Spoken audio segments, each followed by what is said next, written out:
Ladies and gentlemen, colleagues, thank you very much for joining us today. We are here today to deliberate on the annual report of first the Department of Environmental Affairs and Development Planning, and then also thereafter its entity Cape Nature for the period the 1st of April 2022 to the 31st of March 2023. I have not received any apologies from any of the members, except that some of the members did indicate that due to personal reasons they would not be able to be in person here in Cape Town. And I'm grateful to see online that we've been joined by the Honourable Peter de Villiers, as well as the Honourable Pat Maran. And then a great privilege for me also to welcome here in person Ms. Kayla Murray, and I trust that our fifth member will also arrive in due course.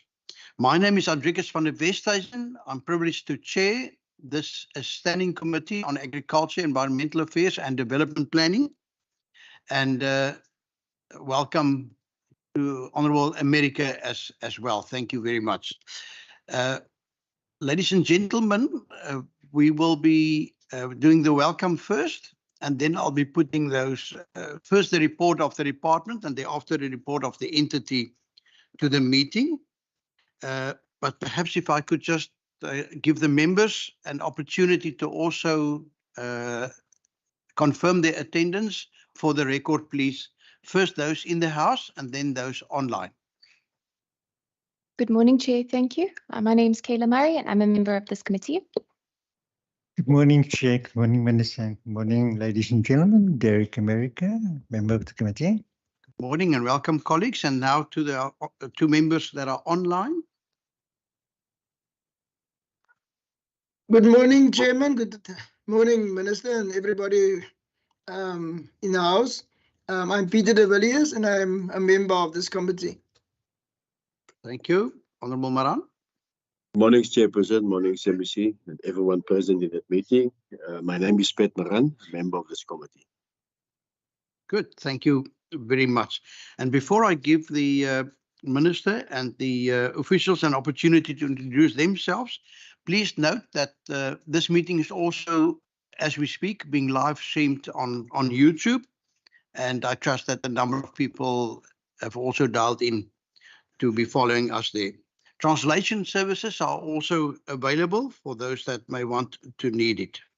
And with that, perhaps can I first give Minister Bradell an opportunity just to introduce himself, then perhaps people of his ministry, and thereafter over to Mr. Gerber and his team.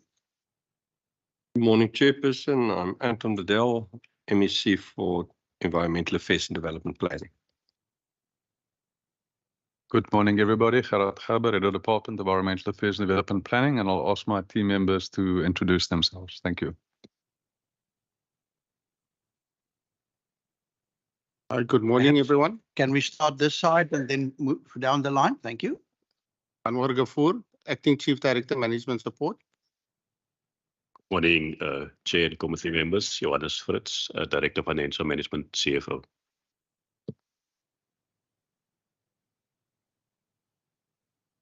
Good morning all. My name is Brent Verlander, General Manager, Human Resources for Cape Nature. Thank you. Morning all. Barry Barnes, Cape Nature, General Manager, Strategy, Governance and Risk. Good morning all. Chiquita Key, Department of Environmental Affairs, Acting Director, Environmental Governance. Morning everyone. Ayub Mohammed, Chief Director, Environmental Governance, Policy Coordination and Enforcement. Good morning everybody. Coral Burst, Cape Nature. Good morning, everyone. Natalie Hayward, Cape Nature. Good morning, everyone. Joy Lena, Environmental Affairs and Development Planning, Equality Management. Good morning, Paul Hardcastle, Environmental Affairs Development Planning, Policy and Planning Coordination. Good morning, Zaire Taufi, Development Management, Environmental Affairs and Development Planning. Good morning, Natasha Davis Wolmerans, Director, Pollution and Chemicals Management. Good morning, Tia Jordan, Director, Development Facilitation. Chairperson, committee members, morning colleagues, Helena Jacobs, Director, Development Planning, Intelligence and Research. Good morning, Francois Wist from the RC program. Good morning, Marek Kinjaya, Special Planner from the same department. Good morning, Ibrahim Hadi, Cape Nature, Risk and Performance. Good morning, Anthony Erasmus, Finance Manager, Cape Nature. Good morning, Marlene Larosse, Director Biodiversity and Coastal Management for the Department of Environment Affairs and Development Planning. Morning, Chair, Honourable Members. Salim Haider, Director, Waste Management, Department Environmental Affairs, Development Planning. Good morning, members. Kobus Monroe, Director, Development Management. Good morning, Ron Mukanya, Director, Sustainability. Fezeda Mabusela, Development Planning and Environmental Affairs Department, Chief Director, Development Planning. Good morning all. Karen Shippey, Chief Director, Environmental Sustainability from the department. Good morning all. Gottlieb Arnse, Chief Director, Environmental Quality from the department. Good morning, Chair and Honourable Members. Ahmed Basir, Director of Environmental Law Enforcement from the department. Good morning, Shiraz Ismail, Cape Nature. Good morning, Mohammed Bayat, CFO, Cape Nature. Good morning, Razina Omar, CEO, Cape Nature. Morning, everybody. Dan Vandrix, Chairperson of Cape Nature. Thank you, Mr. Gerber. I believe that's the team, and thank you very much. We feel honored that so many of your staff took the morning to come to us, and I trust that from our side we will also show the same seriousness in engaging with the report, and particularly the work behind the report today. So thank you very much. Honourable members, without further ado, I would like to then put the first report of the department to you. I'm going to allow members to when we come to questions and answers, to peruse or to cover both A, B, and Section D. As you know, Sections C and E will be dealt with in the Standing Committee on Public Accounts. So just you can prepare yourself, and we will have a number of rounds of questions. Can we limit it to 3 questions per round per member? And with that, over to you for some introductory remarks, Minister. Thank you, Honourable Chairperson, and thank you to the honourable members. I think that sometimes the department feels that the environment is for us to deal with, and it's not everybody's responsibility, and we differ with that statement because it's definitely everybody's responsibility, and we try very hard to work with our other sister departments as well to play our role so that they can understand their role within the environment. Our budget's under huge pressure, and it's not something that's going to ease up very quickly. I think we're in for 3 very difficult years ahead of us. And our director at Air Quality can attest to that because they had to close 2 air quality monitoring stations because of budget cuts and budget constraints. And that's very sad, actually. But we must do what we can with the budget that we receive. So on a more positive note, Honourable Chairperson, our response to the power crisis in the Western Cape is driving a strategy to reduce reliance on Eskom, and the way to go is it's through renewable energy. And obviously that's good news for the Department of Environmental Affairs and Development Planning. The year under review, we introduced our 15-year integrated drought and water response plan. And I'm very proud of this work, and I think that it will assist municipalities going forward as a planning tool on the maintenance of their water source, the planning for future population and economic growth, etc. And it's a brilliant piece of work, and congratulations to everybody that was involved within that. I firmly believe that we need to look at a new financial model for South Africa with all the new pressures. How we deal with the fiscus and how we divide the fiscus to the provinces and the municipalities. I think it's a necessary debate that we need to have because there's just too much pressure currently on the province and the municipalities. Honourable Chair, then also on the Biodiversity Act. I'm excited to see the difference that our Biodiversity Act will make going forward. Also, very good work that's been done. Also, equally pleased with the adoption of our coastal management program. And it's important that we land this within the sectors now out in our communities. The adoption of our inclusionary housing framework last year was quite a bold move. And I'm excited to look at how municipalities and how this will influence the spatial planning within municipalities. Then the work being done by the Department of Environmental Affairs, Environmental Authorization has not been unnoticed. The department received the year under review recognition from the work that's been done through the environmental impact assessments within the department. Waste management is the other side of this conversation, of this conservation coin. Waste minimization to landfills. It's a drive that we're busy working with our municipalities. And hopefully we will also get and see in the future behavior change within the households going forward.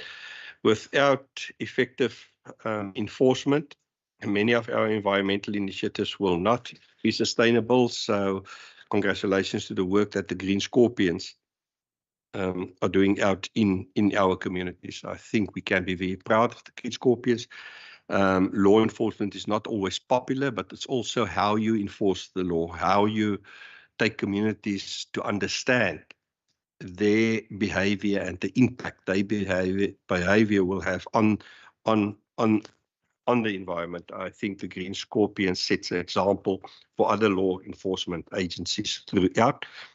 With that, Honourable Chairperson, thank you. And we've prepared to answer and to field as many as your questions that you will pose to us. And with that, over to my HOD.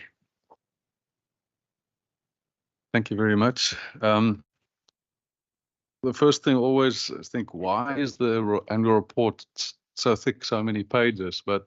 And looking at, can't one shorten it? But as soon as one start looking at all the portfolios, all the work done, and even if it's just a short write-up and the reporting on the financial and the non-financial performance, one very quickly gets to a report of this size.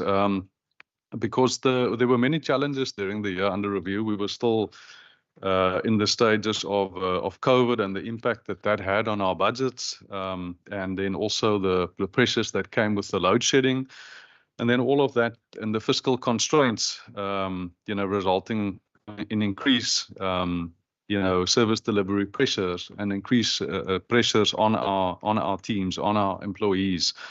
But in spite of all the challenges, under the leadership of Minister and the senior management, and then the individual and collective responsibility of all the staff, we managed to, in spite of the constraints, achieve what you see set out in the report. So many good achievements over the year.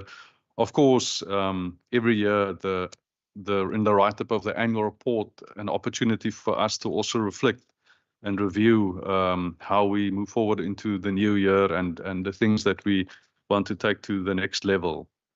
This year under review was a particularly important year because we also were playing a key part in where we're going as a province in terms of our shift from initially the recovery in terms of COVID to really shift towards the growth for jobs and becoming resilient, as a province. And in particular, in terms of that work, having looked at how we ensure that environmental resilience, climate change, the water considerations, and spatial resilience were mainstreamed into the growth for jobs strategy in terms of where we need to go as a province.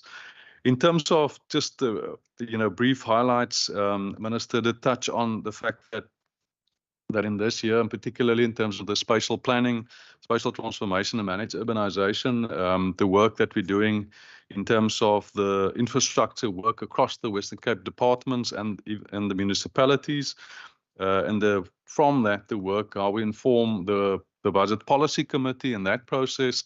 And then as we move into the future, the important work of the PSDF and how that informs what happens in the province, in the municipalities.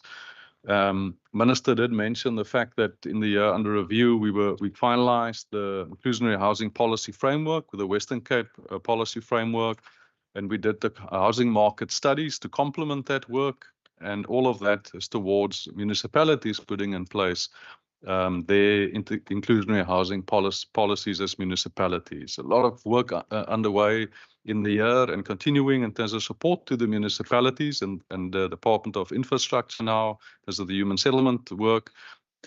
Municipal spatial development framework support, the capital expenditure framework support of municipalities, absolutely key because it's all of government's business that we're pulling together there, and the environmental planning informants, the environmental management frameworks that inform that process.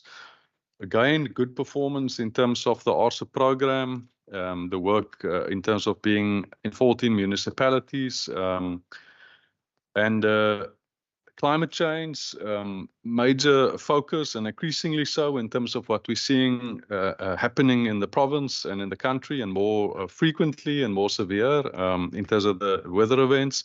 So the Western Cape Climate Change Response Strategy, Vision 2050, the vision of that, and then the implementation plan, so critical, the monitoring and the evaluation framework, in order for us to then mainstream climate change as part of the growth for jobs strategy in the province. The same with the water security as part of that priority focus area. The Minister did touch on the 15-year water Western Cape Integrated Drought and Water Response Plan, and our departments work in that with the Department of Local Government and the other partners, specifically in terms of the Western Cape Sustainable Water Management Plan, where we scope the work to be that we're undertaking now during this year in terms of reviewing that plan. Ongoing work in terms of water quality monitoring, increasing focus in terms of the different impacts on water quality. So we're looking at both water quantity and quality, but the monitoring work in terms of water quality is so critical. The Berg River and the estuary, the Breda River and the estuary, the alien invasion work, the riparian rehabilitation work that we're undertaking. Air quality management, together with the climate change considerations and the One Health considerations, air quality absolutely critical. We are under a lot of pressure. We now have 31 air quality management plans in place, so the Provincial Air Quality Management Plan and all the Western Cape Municipal Air Quality Management Plans. But we are under strain in terms of the ambient air quality monitoring network because of the budget constraints, the human resource constraints, and the data integrity that we're trying to maintain in terms of the 12 stations that we still had in 22-23, but in this year we're down to 10 stations. Waste management, Minister did touch on it. This is an increasing area of focus. We did the State of Waste Management report and a specific focus on the ongoing focus on organic waste management and the diversion of that. The 48 audits of the waste management facilities and the work that we're doing in terms of the waste management licensing. The municipal support work there, absolutely critical in terms of the municipal waste management facilities and the licensing of that, the oversight and support of that work. Minister did touch on the Biodiversity Act being phased in terms of coming into effect, different parts of the legislation.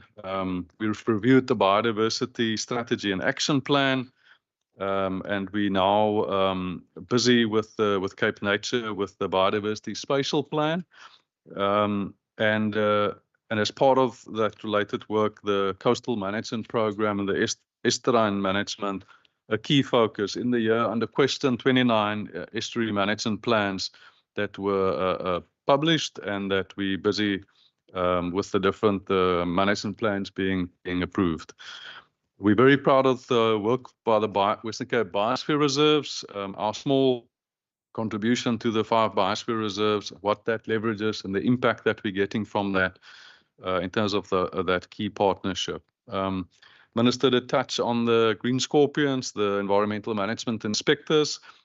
As we see the pressures in terms of the environmental quality, whether it is waste management or wastewater treatment works or air quality management, absolutely critical work in terms of the administrative enforcement action, the compliance inspections. Minister did touch on the fact that we received recognition in this year for being the best performing province in terms of environmental impact assessment.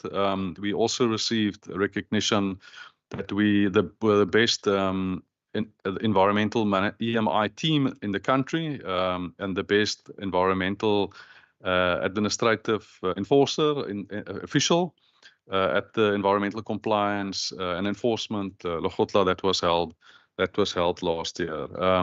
And good work there, specifically in terms of waste, medical waste, and the work that we did there with the partners. Gender and human rights mainstreaming, in terms of our strategic framework, in terms of the departmental gender equity over the 5 years, the specific implementation plan each year, this is being mainstreamed across our work, both human rights mainstreaming and gender mainstreaming.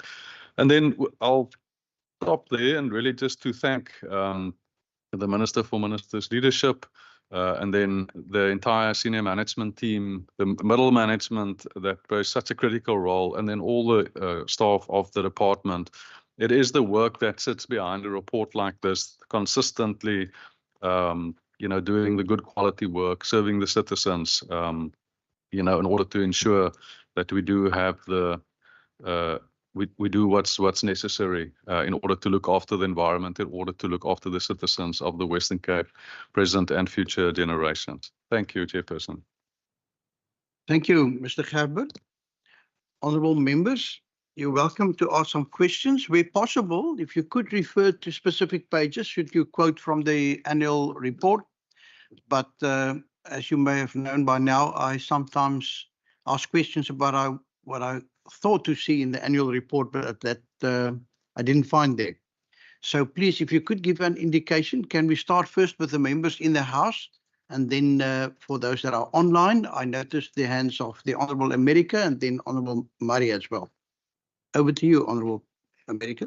Thank you, Chair. Congratulations, Mr. Gerber and your team for the unqualified audit opinion that you and your team achieved, and similarly to Cape Nature as well. Chairperson, I would like to refer you to page 64 of the department annual report. There it is, the bottom of the page, the last paragraph. It is stated significant achievements of targets for the output and output indicators, and there mention is made of the Beaufort West municipality completed and adopted the air quality management report. Excuse me. So I asked myself the question, so what? It has been adopted.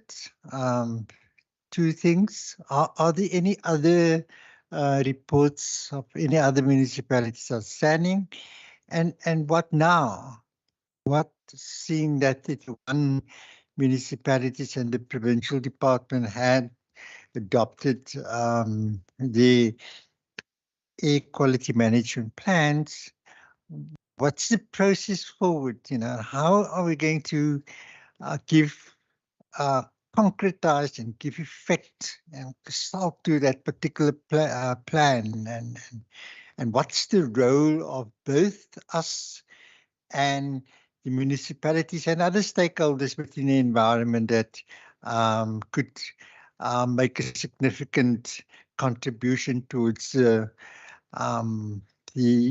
improvement in the quality of the air that our citizens are exposed to.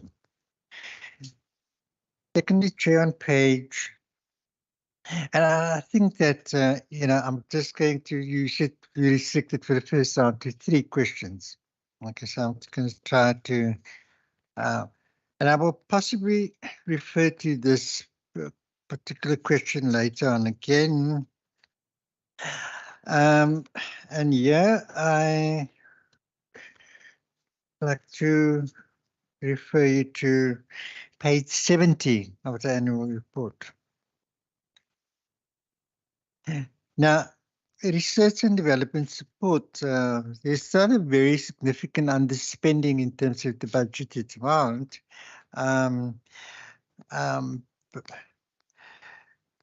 I would like to know just a little more detail of this research and development support that has been granted and to whom that support had been granted and what were the expectations of the department from the beneficiaries of that financial support, if they are granted to outside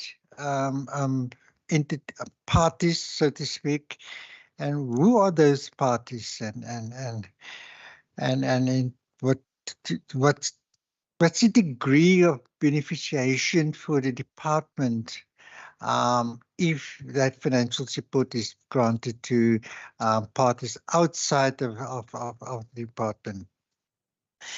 And then on page 72, Chairperson, is my 3rd question. And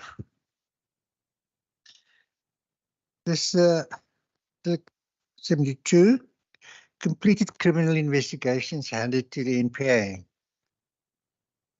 I'd like to have more details of those. What are the nature of the cases that were handed over to the NPA? And we've dealt that sort of initial sort of obligation in terms of compiling a dossier and then hand it to the NPA. What monitoring do we exercise to ensure that there's an outcome with regard to those matters, and if there's any knowledge of whether any of those matters had been concluded, and maybe it can be shared with us. And lastly, something that I will refer to later again, Chairperson, is with regard to the underspending of compensation of employees. It's a recurring sort of reason why there's a significant underspending as far as the limited budget we're concerned. Is the time lag it takes to fill a vacancies, etc. I'm going to come back to a particular critical sort of vacancy that we have designations, but those vacancies weren't filled. But that I'll deal with in the second round. But then again, I looked at, there is this sort of recognition, and it is not only restricted to this department, but to many other departments, that it takes about 4 months to fill a vacancy. Now, what I've noticed, Chairperson, is that the expenditure that would have been incurred if those vacancies had been filled was surrendered to Treasury. So they were funded posts. They, for various reasons, they were not sort of filled. And at the end of the financial year, we just surrendered the money to, by implication then, if those posts are needed within the department, within the new budget cycle, we had to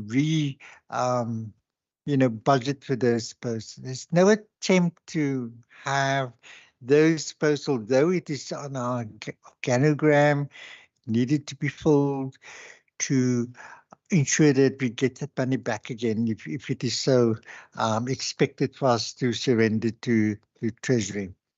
Thank you, Chairperson. Stop there. Thank you, Honourable Murray. Thank you, Chair. I note your request for 3 questions at a time. My first question, and all my questions, just to preface, come from the infographic. So thank you very much to the department. It was excellent. The first is on the 5 pollution-related inspections. The number does seem a bit low, and I just wanted to understand how are these inspections or the need for them identified, and how are they practically executed? Whether residents can use this mechanism to report pollution that they become aware of, and how they can practically do that. And also, what are the outcomes of these inspections once they're concluded? Chair, my second question is with regards to the 6 criminal investigations handed down to the MPA, where are they currently in the court process? What do they relate to, or what is the matter of the case? I'm sensitive to pop here, but I'm just interested in the substance, and also who conducts the investigations from the department side. And then just the water quality monitoring piqued my interest. It's a matter close to my heart from my constituency side. I note that the focus is currently on rivers, but I was curious as to whether they're also looking into pollution of flays such as Seku Flay or Milnerton Lagoon, or the flay there. Thank you. Thank you. I see online the hand of the Honourable Maran. You are recognised. Thanks, thanks, Chairperson. Again, good mornings to everyone. Chair, I will agree with the MEC when he said that the environment is everyone's responsibility, but it's not everyone's responsibility to appoint an environmental commissioner. Chair, firstly, let me also congratulate the department on a clean audit. I believe it was hard work by this department, but there is some concerns there if you compare clean audit versus service delivery on the ground. Chair, let me go to page 15, department received. RCEP. Chair, and you see there's a number of municipalities, Prince Albert, Stellenbosch, Pito, Morsel Bay, who have not spent their monies, Chair, and I've asked for the rollover of those monies, and it was not approved. Whether there's specific reasons, Chair, why the rollover applications was not approved. That's one. On page 17, Chair, the Honourable America touched on it. The underspending of COE monies. Also would like to understand, Chair, the Honourable America said some departments, it took 4 months to fill vacancies.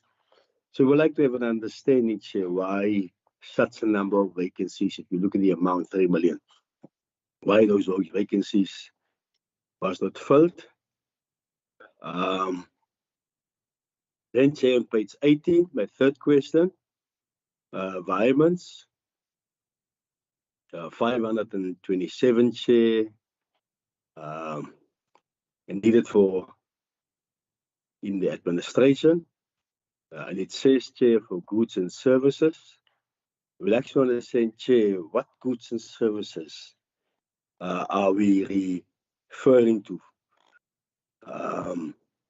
Because this one is, Chair, according to the annual report, was taken away from the department's core function to fund other programs, and as we shifted to another program which basically deals with, as you said there, for goods and services. Just to understand, Chair, why? What are those goods and services that was in urgent need? Thanks. Thank you, Honourable Maran.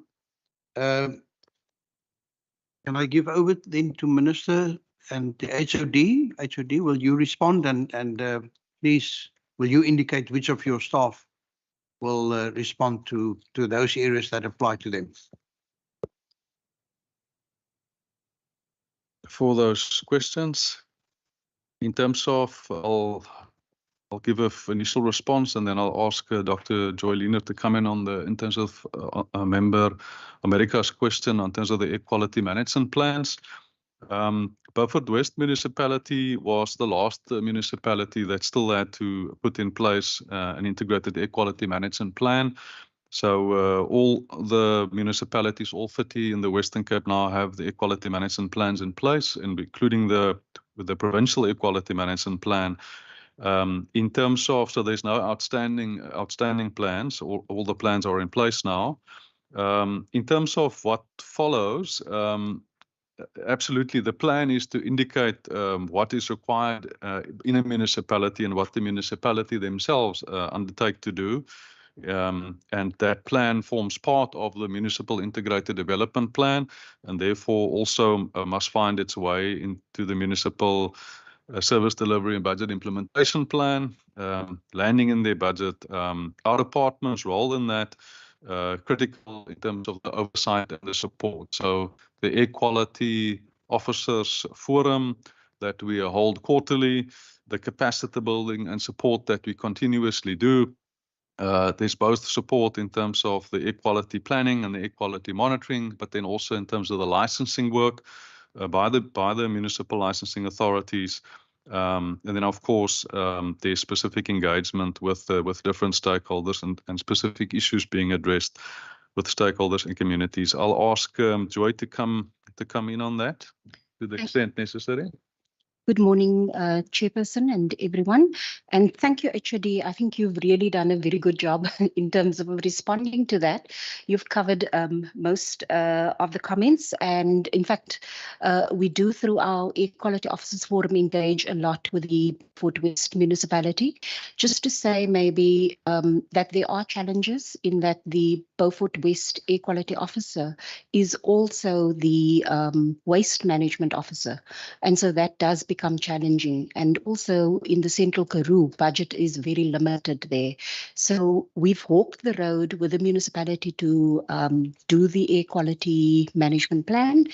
And we are also then working with them very closely and through our capacity building sessions. But we also don't just work with that municipality. We work actually with all the municipalities. And of course, when there's ad hoc requests that come in from them, we do that as well. So I think we in terms of the AQMP that has been developed, we monitor that through our Air Quality Officers Forum as well in terms of implementation. Thank you, Chair. Thank you, Dr. Lena. The second question in terms of the financial support or the transfers to outside institutions, on page 104 of the report, the detail is provided in terms of the transfer payments. Obviously, the Cape Nature transfer also dealt with there in a governance system in place in terms of the annual planning by Cape Nature and the governance oversight and the reporting that happens throughout, and the performance management that happened throughout. And then the TV licenses are listed there. And then you have the Western Cape Biosphere Reserves. We do specifically have a system in place with the Biosphere Reserves and the annual reporting that we do in terms of the Biosphere Reserves. And those, the work also reflects the good leveraging that's achieved through the little money that we're transferring to the Biosphere Reserves. The ASIP municipalities, in the transfer to them, Also listed the municipality specific implementation protocol in place with each municipality, specific project plans in place, the project selection process, the project management process, the ongoing management of and oversight of each project. We do have supply chain challenges in the municipality, similar to what we have as a province.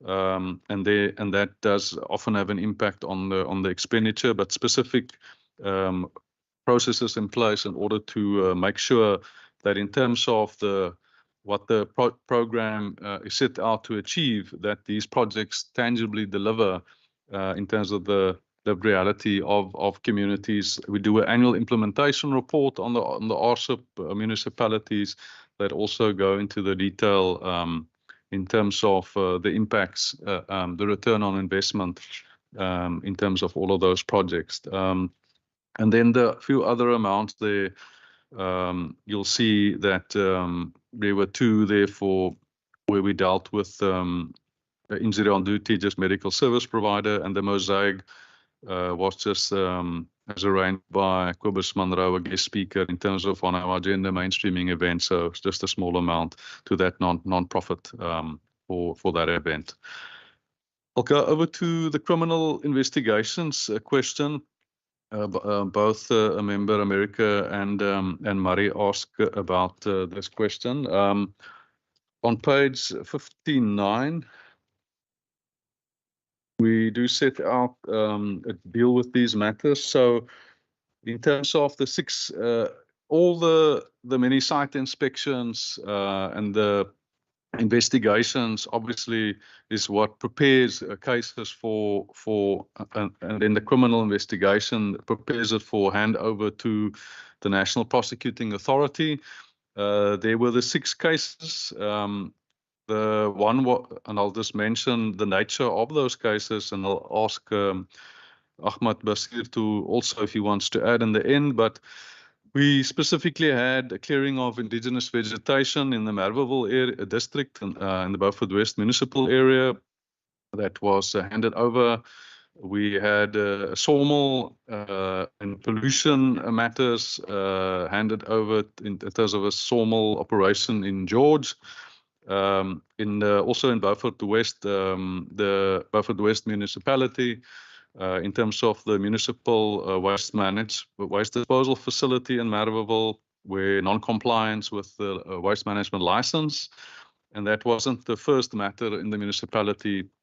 There were previous matters, and then we did have pollution in the Swellendam area by a facility where over a period of time, the work and the investigations undertaken leading to that ultimately being handed over. And then, work undertaken, works and a platform within the high water mark in the Gerdetoy Bay area in Lutzville that was also handed over. And then, some material infilling in a water course in the Noordhoek area. So that was the 6 cases that was handed over. These cases take a long time. The National Prosecuting Authority must obviously do the prosecution. And we did in this year under question get the outcome in terms of 2 successful convictions. But, that was from investigations done a number of years ago, and preparing it, handing it over, and then the prosecutions. The one was also specifically the outcome of a court case on the matter. But yes, the criminal investigations and the work that leads to that absolutely critical. We are at the moment we're involved with in this year under question 30, it was 35 court cases. So we have a small team that's actively involved there in terms of working with legal services, working with the state attorneys. So it also takes a lot in terms of making sure that we do what's required in terms of the litigation. I'm going to ask Ahmad whether he wants to add anything to that in terms of, or Ayub, in terms of the criminal investigations, the EMI work. Thank you, Chair. And HOD, I think you covered most of the details. But also just to mention in terms of the monitoring of cases referred to the MPA, we do have a Western Cape Environmental Crime Forum that sits quarterly, and all the cases from Cape Nature, Sandparks, Department of Water and Sanitation sit on that meeting quarterly and monitor in terms of the cases that are referred to the MPA. There's also a national committee that also sits also quarterly, and if we do have any stumbling blocks, we escalate these matters to the national committee. Thank you. Just a question on what happens with the compliance inspection. Well, that is the source of many of the complaints. So it is available to the public who can come to us and their complaint is environmental law enforcement.westerncape.gov.za, and many of the matters stem from that. So we have a team of environmental management inspectors. Cape Nature also has some as well, and they spread throughout the department. But the EMI team who do these investigations is a very small team. We're only 12 people at the moment and 2 criminal investigators. So it's an absolutely small team that do that. The administrative EMIs would then go out and they would do an investigation and they would write a report. And then what ultimately happens is you will see the follow through of that investigation will result in an administrative notice. So it's either a pre-directive, a directive, or pre-compliance notice, or a compliance notice that then get issued to the alleged transgressor. They get an opportunity that is also appealable. If it was a listed activity, they would probably have to do a 24G application and would pay the fine. So there's a series of events that happens once a complaint is received and once it's investigated. So it's primarily the Green Scorpions and the EMIs in the department that does that investigations. The EMI is also in the criminal unit. They're the ones who carry the dockets. They're the ones who do the investigations because SAPs do not have that expertise. So at the national level, there's a memorandum of agreement between SAPS and the Green Scorpions to carry that dockets and to do that casework, and then ultimately hand that over to SAPS, who would then go take the warning statement, etc., and do the rest of the work, because remember, only the NPA can charge that. So we only hold the cases. We can't really, besides the forums that Mr. Bashir mentioned, is influenced there. And National is busy with a watching brief on environmental matters to see how these things are being taken through. A lot of the times the transgressors also come and they would want a plea and sentence agreement because they don't want to go through the route. The issue of the Milnerton Lagoon, I mean, that's an ongoing matter that we've been dealing with. It also, we've got a modified directive issued against the city of Cape Town to improve the condition of the lagoon. And I think that, I mean, it's going on for about 3 years now. We also have an intergovernmental task team that deals with that. We meet almost on a quarterly basis with the city to monitor the implementation of that. So through that mechanism, we've also been able to get the city to improve the environmental conditions at the lagoon. There's also been a lot of other things like the Deep River and the estuary management plan, etc., that has come up from that. Also, like there's a few other cases around the city as well. We've actually been able, like Sunfly, we've issued the city with previous notices, and it has resulted in improvements of the wastewater treatment works that actually influence the water quality that is going into the lagoon. So it's a wide variety of matters that the Green Scorpions have to deal with, and we work with Cape Nature on some of these matters. Yeah, it's quite intensive. And then also because of the range of matters, we've actually got to train the NPA and the rest of the team to come along with us because they don't have experience in this. It's also have to train the judges. So at the magistrates, so at the national level, there's also training for magistrates that happens to be able to empower them to understand the context of what environmental crime is. I think that's okay for now, actually. Thanks. Thank you, Ahmed and Ayub. As you would have heard from what Ayub was also touching on, that it's a long process because we first trying to get for corrective action to be taken for the behavior to change. We do have the Section 24G process through which someone who've unlawfully commenced are able to follow a process in order to try and after the fact obtain environmental authorization and get their house in order.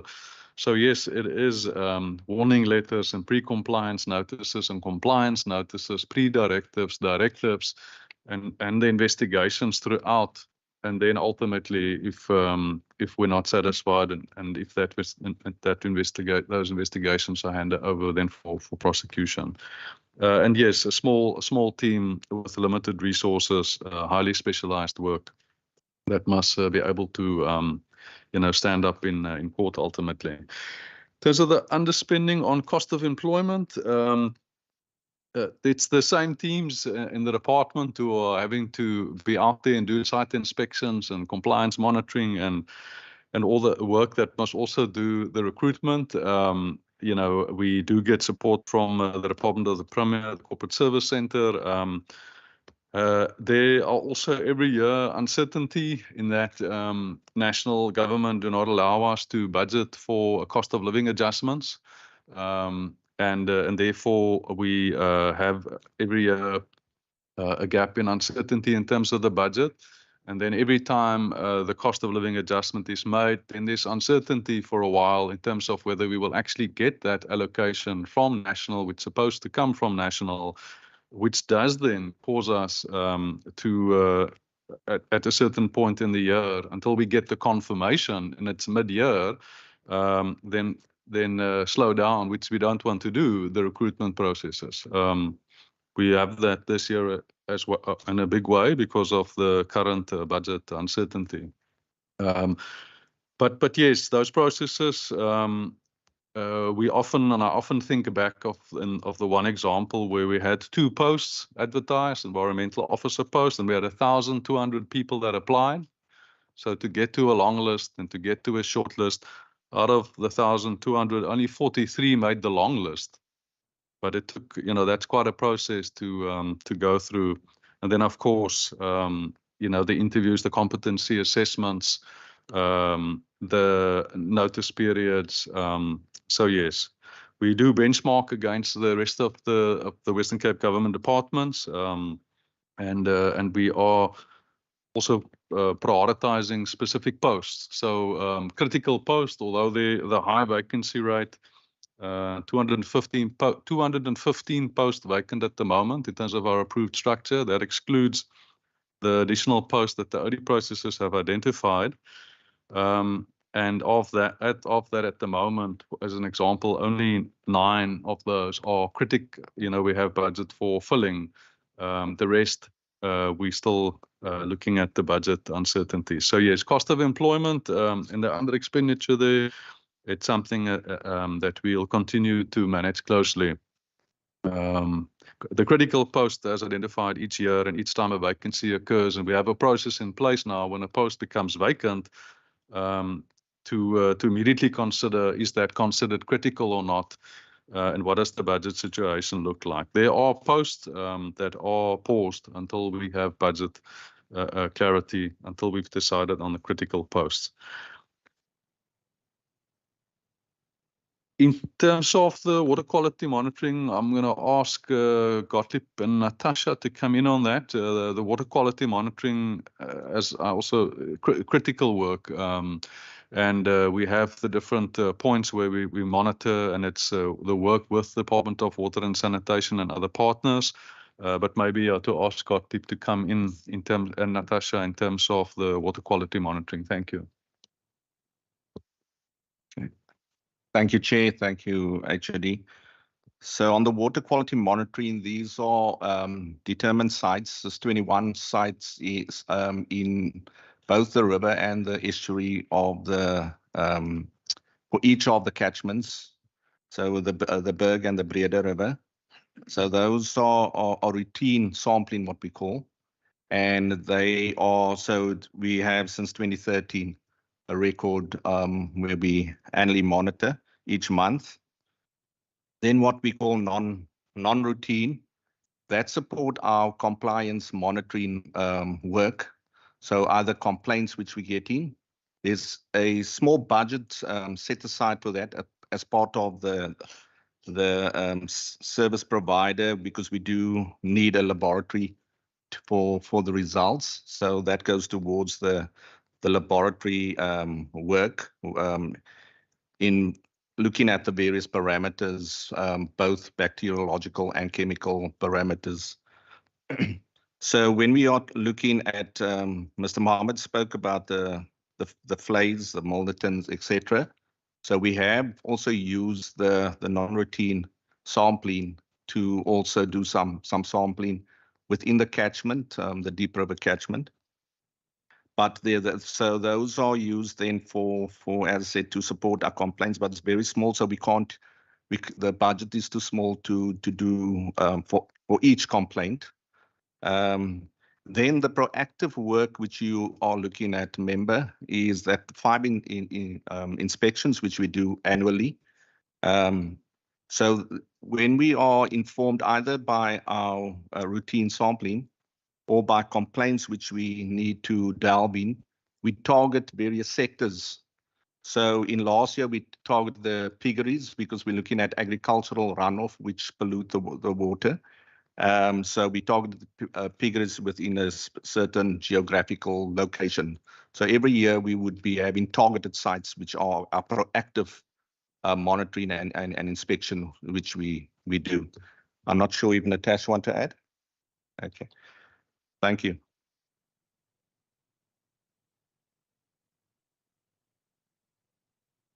Thank you very much, Gottlieb. Then we turn to the question on the RSIP rollovers, and I'll ask Francois Wist, the program manager, to come in on the matter. I did touch on the fact that the supply chain management process on the municipal side often cause delays. But Francois, if you can come in on the RSIP rollovers. Thank you, HOD and Chair and member. Yes, it's always a difficult, very tight process to get everything done, the transfers to the municipalities, and for them to do the community, the planning with the community, and then the designs, and then the tender processes. And often things went, you know, there's sometimes a small mistake or a problem with the tender processes as well. So in this case, in all 4 municipalities, normally the rollovers, or in the previous years, the rollovers were approved by Provincial Treasury, but they got a bit more strict. One can understand that as well. And but yeah, and then the municipalities had to reimburse those funds that were paid that they could not, or were transferred that they could not spend. And but in the following year, we actually tried where it had merit to actually not reimburse, but to get the money back to the projects. So that is, as I mentioned, is always a tight process, but we're trying to manage that and where it's really worthwhile projects to get it back to the municipalities to finish the projects. Thank you. Thank you, Francois. Then the last question I'll ask the CFO to come in on the environments. It's within the 8% limitation. Of course, we do try and balance the budget. So, you know, as you've heard, in terms of cost of employment from one program to the next, in terms of deciding on priority, where's the critical posts. So it might be that a vacancy occurs somewhere, but the decision is not to fill that post and to fill another post. To ask Johannes to please come in. Thank you. Thank you, HOD. So the PFMA and the Treasury regulations do make provision for the application of environment within certain conditions. So in respect of the goods and services, as indicated in the annual report, they were underspending on certain projects, and mostly because of procurement matters. Either non-responsive bids were received, or in total, none bids were received. So some of the projects were initiated at a very later stage, so the spending couldn't materialize. So through environment, that has been utilized for, amongst other, on program 1 for the audit fees. We have a limited budget for audit fees, so we supplement the audit fees. Then on programs 2, environmental policy planning and coordination, the funding was utilized for climate change radio awareness campaign, all understanding the importance and the risk associated with climate change. Then there was also a continued membership towards the Climate Group State Region Alliance until 2027-28. And then on Program 3, the money was used for increased legal costs, in particular the Astra matter. So those are the environments that we utilize. Thank you. Thank you very much, Chairperson. Good, thank you very much. I believe there may be some follow-up questions. Again, can I ask that the members in the chamber go first? May I just ask, Honourable Maran, when you speak, I struggle to follow you. I believe the microphone might be distorting your voice. So if you could speak as clearly and perhaps slowly as possible, not slowly as possible, but at least make sure that it's clear. Over to you, Honourable America. Thank you, Chair. Thank you, Mr. Gerber, for your responses and the officials who augmented your response. Chairperson, I was not able to draw the link between the program name or classification, such as research and development support, to the transfers, because amongst the transfers, there is provision made for leave gratuity that's been paid. So I couldn't, link that particular transfer to research and development because, in a plain understanding of the words that are written here doesn't speak to that kind of transfer. Nonetheless, now I understand where that comes from. So, Chairperson, I would like to move on to a new question, and that is I have on page 89. It is improve compliance to environment legislation.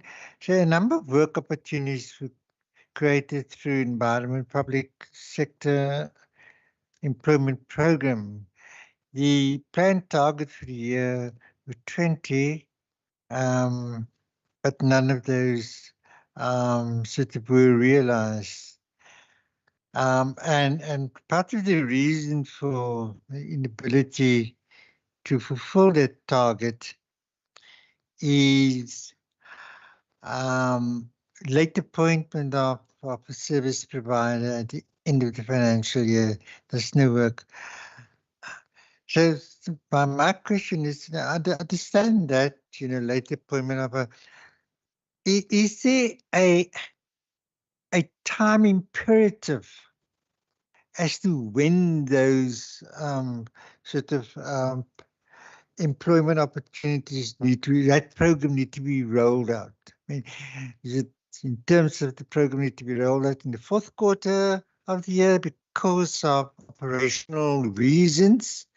And hence the service provided through the procurement process were appointed late, therefore none of those provisions were full. Perhaps a little more clarity, Chairperson, in terms of, what the backstory to it that I don't know. And then on the page that follows, page 19, so number of SMME support interventions undertaken. One were identified, none were achieved, and again, the reasons are basically the same. The late appointment of the service provider, etc. Now,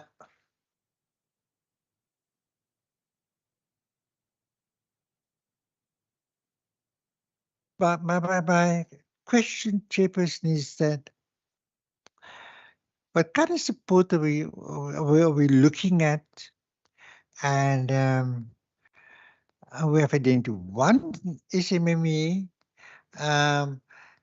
Is there a legislative imperative that we need to follow a particular identification path to decide on which SMME need that support? And also, Chairperson, related to the previous sort of question, is this: are we also time bound in terms of the support we provided to the identified and the intervention that we provide for that particular in SMME?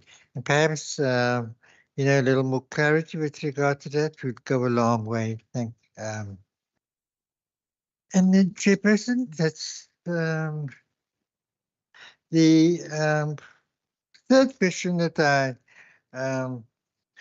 it relates to the transfer payments that were earlier stated on page 105.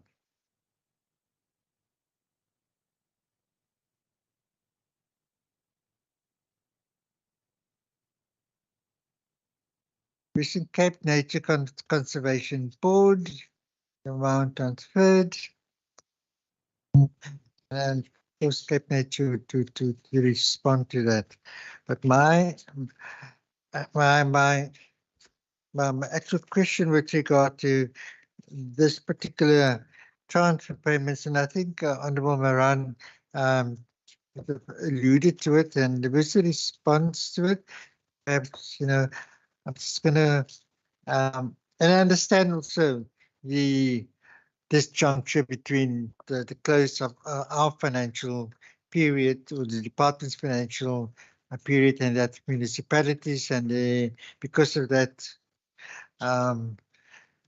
lag between the end of their financial year, that they are unable to possibly to spend all the monies that have been transferred.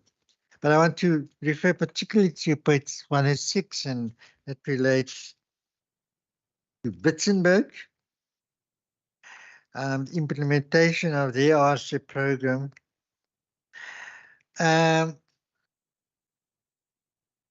What are the challenges that they've expressed to the department? Their supply chain challenges that they've expressed. The tenders that came in were too high, they say, and unresponsive, and have those matters subsequently being resolved. Yeah, Chairperson, talk for now. Thank you so much, Honourable Murray. Chair, I have no follow-ups. I have new questions, but I'll hold that for the next round. Honourable Maran. Chair, is this only for follow-ups? Follow-up or new questions? You're welcome. Then the Honourable Murray can go. Sorry, I couldn't hear you well. I'm saying then the Honourable Murray can we proceed? Thank you. No, Chair. I'm saying that the Honourable Murray was saying she don't have follow-ups, she only have new questions. That's why the question is this only for follow-ups. If not, then the Honourable Murray can go. You can then ask your questions. She's happy for you to continue. Thanks very much, Chair. One follow-up question, Chair, about the COE in posts that have not been filled, Chair. And one of the responses was, Chair, that some of the funding, I think it's cost of living, that comes from national government, and we only get that confirmation late, mid-year, has been said by the HUD, and he was saying also by that time there's a slowdown, and a reason why they don't proceed. with filling those vacancies.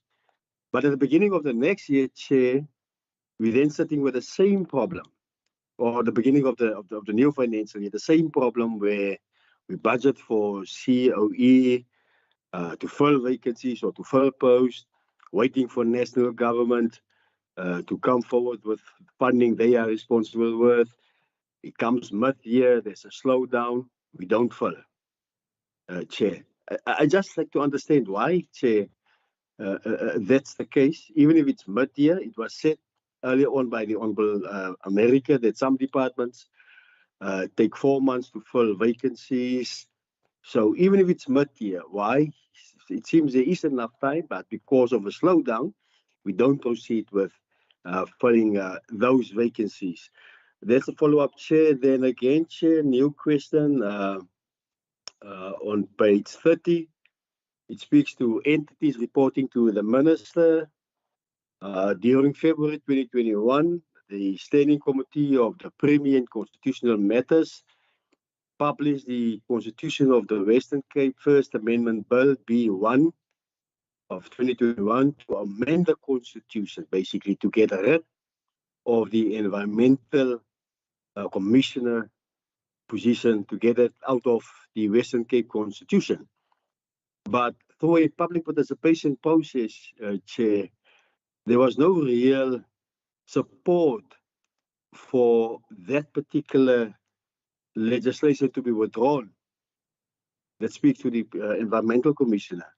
I just wanted to check, Chair, where are we now with that bill? Has it been withdrawn, or are we still continuing, Chair, to try and get that particular post out of the provincial constitution? And then, Chair, it's on page 40, just a follow-up, Chair, on a question that's already been asked about the criminal cases. We now know it's 6. We have heard in which areas those offences have taken place. Some of them have been dealt with the courts, Chair.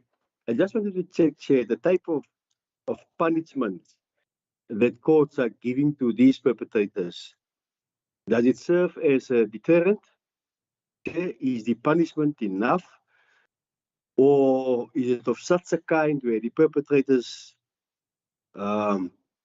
just pay a fine and tomorrow they are doing the same crime again? I just want to check, Chair, what is the type of punishments that courts are giving these perpetrators? Thanks.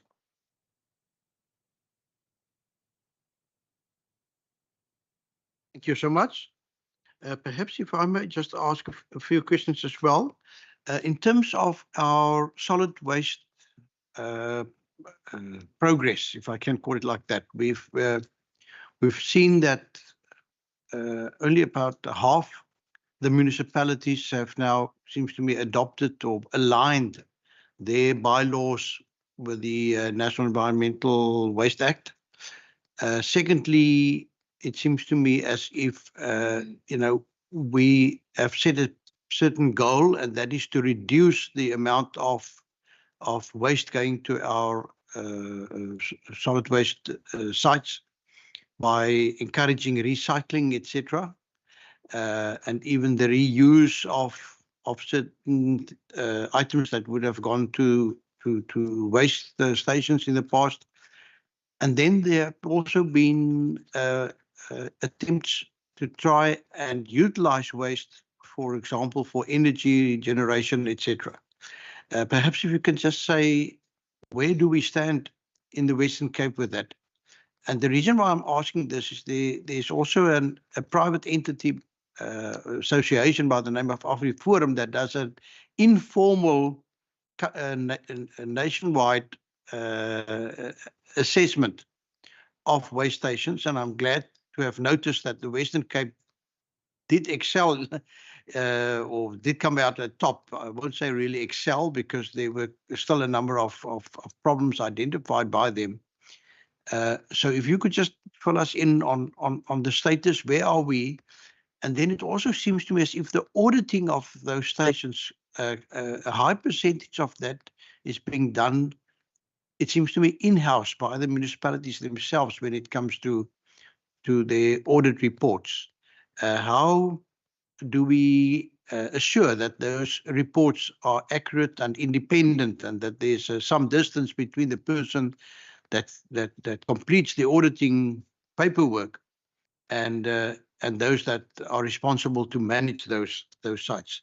I would really appreciate that. Then, if I may just say, I found it very interesting because I don't think it's been reported before on the study done by the underutilized Transnet properties within the Western Cape. And I think many of us have seen the decay in many of our rail infrastructure, particularly in terms of former station buildings. It seems to me there were some station master residences and so on. Where are we, and to what extent are you receiving cooperation from Transnet to perhaps utilize what I think in many cases may be highly valuable and well-situated pieces of land? Where are we to maximize the utilization of that? Thank you. So if you could respond to those questions during this round. Chairperson, let me start off and get it off the table. The Environmental Commissioner is still in process, and personally, Honourable Marang won't like it. My personal recommendation to Cabinet is to not continue due to budget constraints. We need to understand that we are under severe budget pressure. The news that we will receive later on this year is not good news. This department's got huge challenges caused by climate change, caused by population growth, etc. We can do everything the committee wants us to do if we get the budget. Waste, you need to put a lot of money into waste to rectify it. We work with municipalities that, first of all, don't budget for these issues, and then we need to take the legal route to get them to comply. Obviously, there's lower hanging fruits that we work very hard on, such things like minimizing waste going to landfill sites, etc. They operate also in a very complex sector where a lot of the private sector will come up with seemingly very good ideas, but waste to energy is still very, very expensive energy. We must just understand that and realize that. The same with Transnet. We don't have the cooperation. We all know the state of the railway lines, etc. And this department surely don't have the budgets to invest in anything like that. The municipalities doesn't. There's a lot of things that we can do with rail if you've got the machine behind that. But where currently our finances stand nationally, and the pressure and how they're going to want us to cut our budgets, it's a big issue. It's a big risk. Just coming out of a flood, I can tell you, you sit in the disaster management center and sometimes ask myself the questions that we then get. Why haven't you? Well, the answer is very simple. We don't have the budget. We've got the plans. But to save people in a disaster to be caused by climate change, to putting all these measures in place, we're going to need budgets to do that. And we don't sit and ask for budgets for hundreds of millions. If you can start to build the system as we've built the disaster management center over years, over 10 years, then you will address the climate change issues that we face. We face huge risks. This province, currently we focus very much on fires and water. And as we sit here, as we think about the last storms, etc., disaster management think how we're going to deal with 17 to 22,000 fires in the next 3 months in the months from December to March. There's huge challenges. I just want the committee to understand that every single official here is under huge pressure. Thank you, Chair. Thank you, Chair. In terms of the Honourable Member America's question, in terms of the number of work opportunities created in terms of page 89, I'll ask Marlene de Ross to come in sorry, Gottlieb Arendse and the water team. So that project was the Upper Brede riparian rehabilitation work. And yes, the procurement challenges there causing delays, often non-responsiveness that caused delay and us having to go back to the market. And I'll ask Gottlieb and the team to come in and Salim on because the second project on the SMME is specifically repair and refurbishment of the electrical sector. So both in terms of how we decide, those are both priority areas of work in terms of water and waste management, ecological infrastructure, and waste management, and specific programs running with stakeholders, with partners, and it's from that that the projects are identified, the initiatives are identified. But firstly, to ask Gottlieb and the team to please come in on those two indicators. Thank you, HOD. So yeah, you have explained in terms of the knock-on effect which we had, and as explained also in the annual reports, which you will see affected all the projects or most of the projects within the department. Firstly, the High Court judgment, and then the knock-on effect with not having responsive bids. Now that is the service provider then oversee and a number of and recruit workers for the project. They're mainly in the rural areas within the catchment, and they are involved with the propagation of the plants, which then is used for the riparian rehabilitation. So we have generally about 20 in terms of the target of full-time equivalents, which are then employed annually. So we got the project only going in March, and so this year will be able to provide that job numbers, as well as we have another project also related to riparian rehabilitation in the Stubbles River. I'll start with the waste, the SMME. So it also has been impacted by the procurement. Late in the year, we got that going. And this is about new SMMEs, which we focus on. We do provide ongoing support to the SMEs, which we have got on board over the years. So we are looking at the electronic and electrical sector, of which so that was linked to the project, and providing that support to the new SMEs within that new sector, which we have been targeted. Previous sectors were the organic waste, of which we have a target. So I'll ask my colleague Salim to come in here in terms of the further work. But why SMMEs? Because we want to be inclusive in terms of the whole waste management, involving the waste pickers, the SMMEs, the large companies, etc., all the stakeholders, community, especially within the waste sector. Everybody got a role to play, every citizen. But Salim, you want to add? Thank you. Thank you, Gottlieb.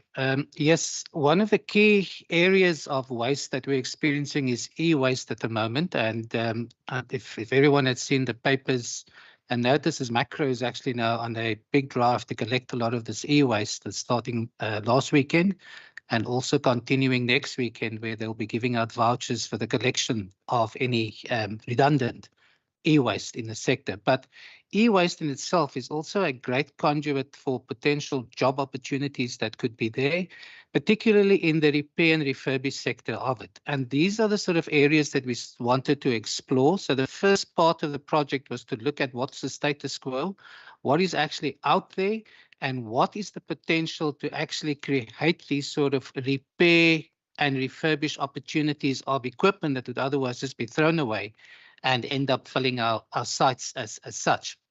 So one of the key things that have now been undertaken, and this is the second part of the project that's now continuing, is to try and train up, particularly amongst the women and the youth, in terms of developing the skills to be able to fix, repair, and actually get these equipment to actually last a lot longer, and that way also create these sort of secondary employment and opportunities that come with it. A lot of this particular sector, and I've just bumped into a Pakistani that was sort of just looking for directions. I said, why is it that a lot of you are actually in this sector? Repairing cell phones. And he said, because there's a lot of money that can be made out of it. And it's quite important that we try and harness those sort of skills to be able to ensure that we have products lasting for longer, and that we'd also be able to encourage a lot of the reuse and the refurbishment of these equipment. So it's electronic and it's electrical goods as such. Sometimes it's just a wire that's not working, etc. People throw it away, but we can actually do a lot with the economy if we can actually encourage that. So our next step is to actually try and train up 15 of them. And we've actually now got the FET colleges to actually come on board. And hopefully this will now be a type of curriculum that will be coming through to try and get us to actually train people in this. So we're looking forward, and it looks quite exciting in terms of taking this one step further. Thank you.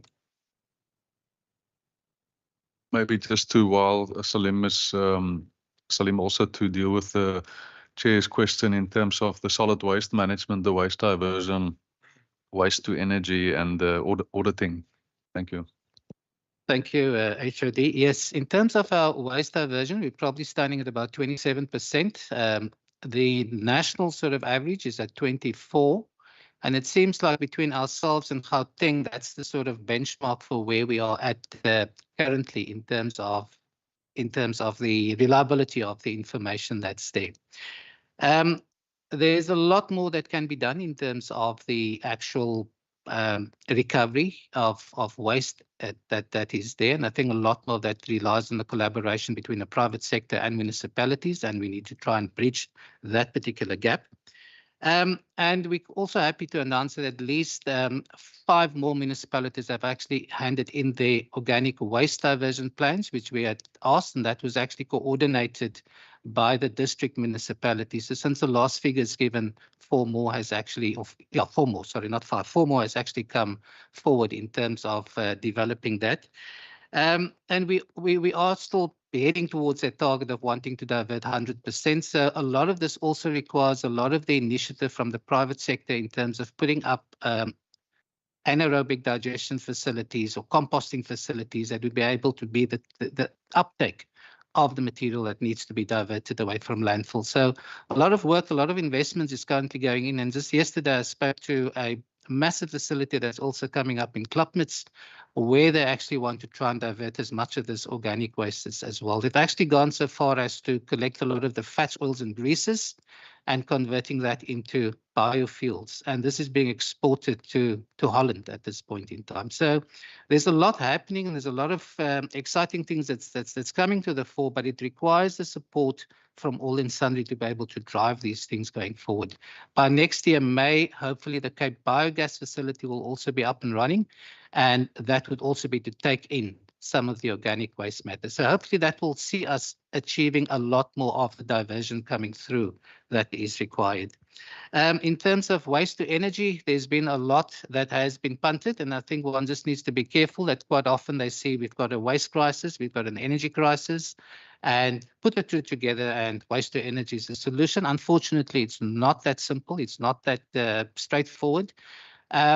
Waste also, where these facilities are needed, requires a lot of waste, and it needs to be continuously fed. But we also need to obviously protect some of the other industries that's there that's reliant on recycling, recovery, etc. So there could be conflicting issues coming to the fore.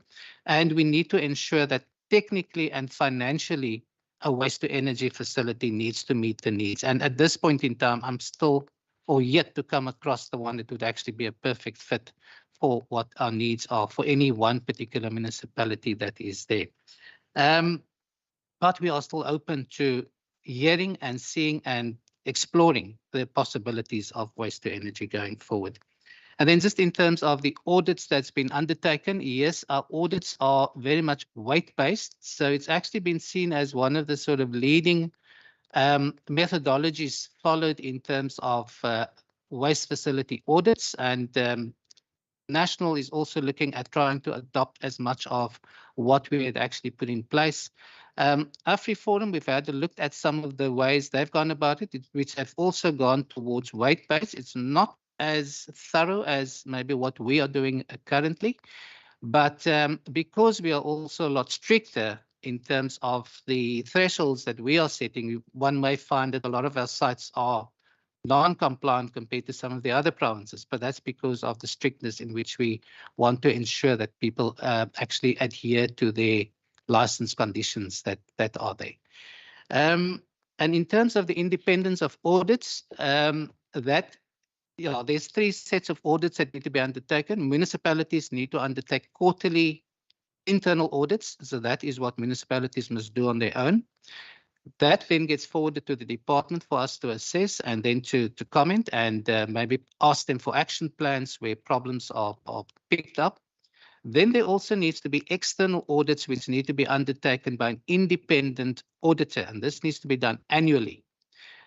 Not all municipalities have been doing that because of their own sort of constraints that they've got, and it's for that reason that we've actually applied for the strategic priority funds to try and assist municipalities in that regard. And 1 million rand has been set aside to for us to actually appoint and put out the appointment of an internal auditor to actually do this sort of audits for these municipalities. And we're hoping to do 21 audits in this particular financial year, this year, and also part into the next financial year as well. So hopefully that would also address that. And then from our side, what we do are departmental audits. In other words, we will decide from audits that have been received, where are the ones that we need to follow up on in terms of providing the departmental audits. So these are the sort of 3 audits that's being undertaken in terms of the waste facilities. Thank you, Chair. Thank you, Salim. We're going back to, there was really 2 questions that I'm going to ask Provincial Wist to deal with, because both on page 106 in terms of Witzenberg, in terms of the transfer and the challenges that Witzenberg municipality experienced. And the question was both the current status and specifically, the challenges experienced and what the current status is. And then also the question that the chair asked in terms of the study done in terms of the Transnet properties, that was also by the RSIP team, so also Provincial Wist. Thank you. And then after that, I'll ask Ayub and Ahmad to come in terms of the question in terms of Maran, in terms of the type of punishment by the courts. Thank you. Thank you, HOD. Yes, in Witzenberg, the amount underspent was a project for ablution facilities at the Vlakkie Cricket. They call it the Vlakkie Cricket facility. That was in the integration zone in Prince Alfred Hamlet. So they expected the price to come in fairly affordable, but the prices were almost, I think it was more than twice compared with a very similar container conversion that they've done the previous year. So that required that they had to do a lot of replanning on the project, but we're fortunate to say that it has been completed now. They actually converted the existing building on the site. It's also where the tennis courts are. So they've converted and that building to function as ablution facilities. So that's complete as we stand very recently. So that's good news on that side. If I can shift over then to your question, Chair. Yes, that study was very interesting. What we noticed, actually, the study initially came from previous HOD and a request he received from the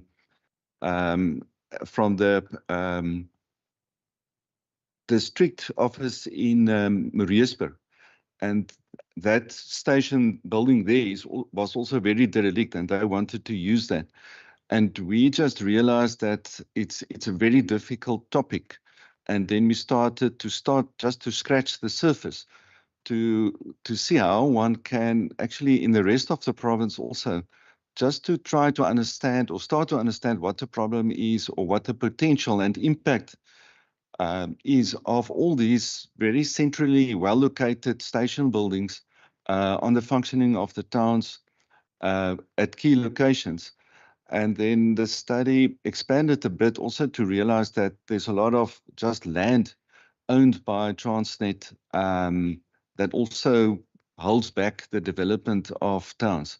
So it's basically a pilot study to start to understand those the extent of the problem. And yeah, I think we've also started to establish relations with Transnet, but it is very difficult. People are retiring, they're not attending meetings and so on. And but also the thinking behind the study is to sort of to provide a bit of advice to municipalities, because also the structure of Transnet is very complicated with Intersite and then the property, and then you'll think you work with the right people, then they say, no, this property is actually that corporation and so on. Just to start to unpack that and maybe a second phase of the study could be to provide that in a more user-friendly way, almost as a guide to municipalities for them where to start. Because ultimately the municipality might want to rent a property or act as intermediary to get it to a private sector to have it developed. I think Riversdal is now a case in point. Thank you, Chair.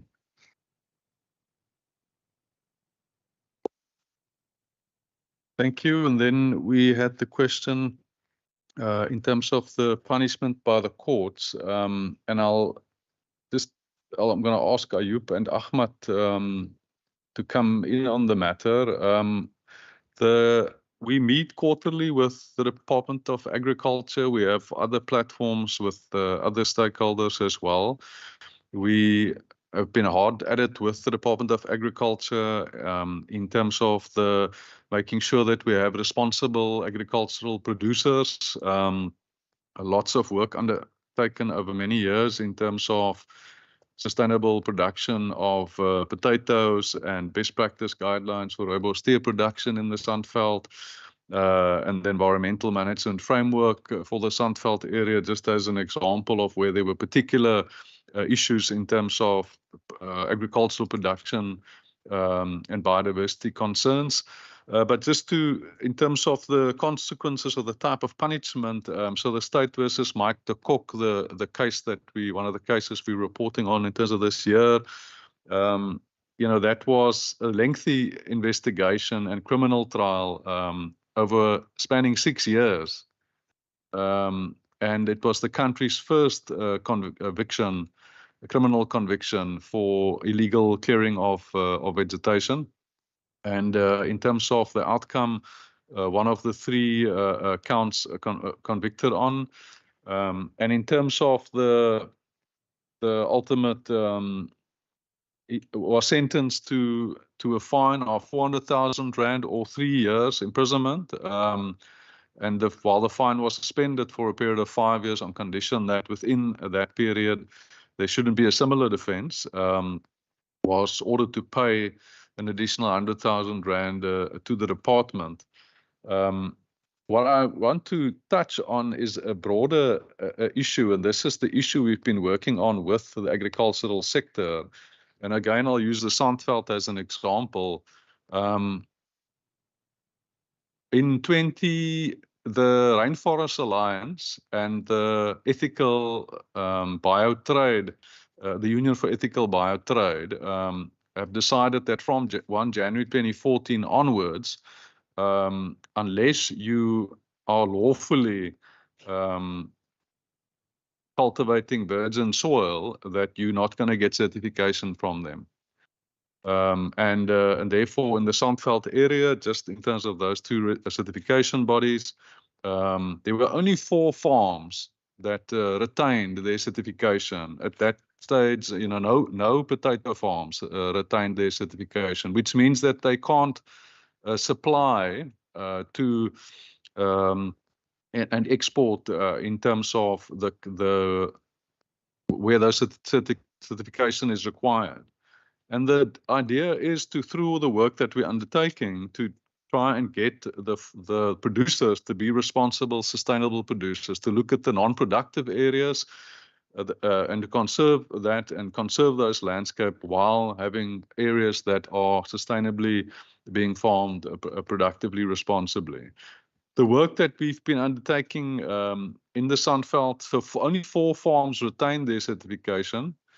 Since then, 6 farms have managed to regain their certification, and 8 new farms that have never previously been certified are certified, bringing the total there to 18 producers that are certified. So this is the broader effort. When things go wrong and we have to take administrative law enforcement action and we have to ultimately go to the court, we're trying to get everybody to be responsible and be the stewards of the property. But there are other examples over the years. But so Ayub and Ahmad, thank you. Thanks, Ochidi. Just to add on to that, I think we must also remember that when a court does impose a fine, or it's actually a successful conviction, so that party is actually then has a criminal record.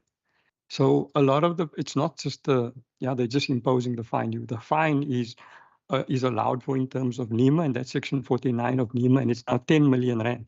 So a court can impose a fine of up to 10 million rand in terms of NEMA, but it's the criminal record which that recipient is then guilty of that probably has a bigger weighting that against the going that route and them then coming to us with different alternatives. The court also instructs the transgressor or the convictee then of being, because they've been convicted at that stage, to do whatever needs to be done. So we've had matters that where the court has said now you must apply for 24G, which means they have to pay that fine, they get the criminal record, plus they've got to go through the 24G process as well.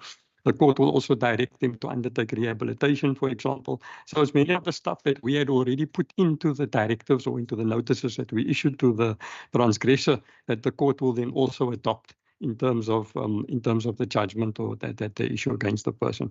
If they are convicted of a criminal of a NEMA contravention, it also has implications for future applications that they have with the department, especially in terms of 24G, because then if you're a repeat offender, there's a once-off fine. There's no determination of a fine as you would normally have to go through. They've just got to pay that fine. And the other dimension that we've also brought into the criminal regime is that we can delay a matter in terms of 24G until the fine is being determined, so that we can get them with 24G again. So it's not yes, the court just gives them the fine and they walk away with it. There are normally measures attached to that fine, and it's the conviction which most of these, especially the companies, try to steer away from, because it does then have implications for their future business, and that's the biggest deterrent that we got. Thank you. Thank you, Ayub. Then it's just in terms of the Honourable Member Maran's follow-up in terms of the cost of employment. The other matter that that causes under expenditure there is in terms of the national resolution on the grade progressions. That happens programmatically through the national Provincial system also. And that is dependent on the conclusion each year of the performance review system.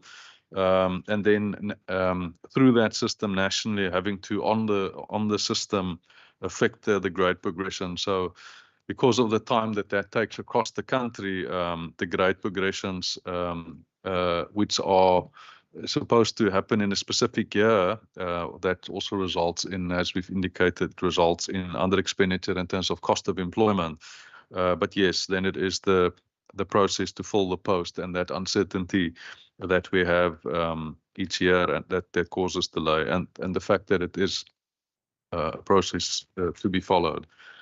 That was the last of the questions. Thank you. Thank you very much. Honourable members in the House, any further questions from your side? First Honourable America, then Honourable Murray. Yeah, thank you, Chairperson. Thank you, Chairperson. Chairperson, I have two additional questions, and that relates to the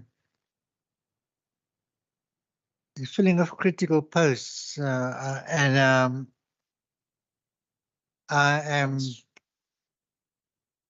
one of the critical posts that we were told in the past is, and the difficulty it is to acquire that critical skills because it is such a high demand, is that of GIS technicians.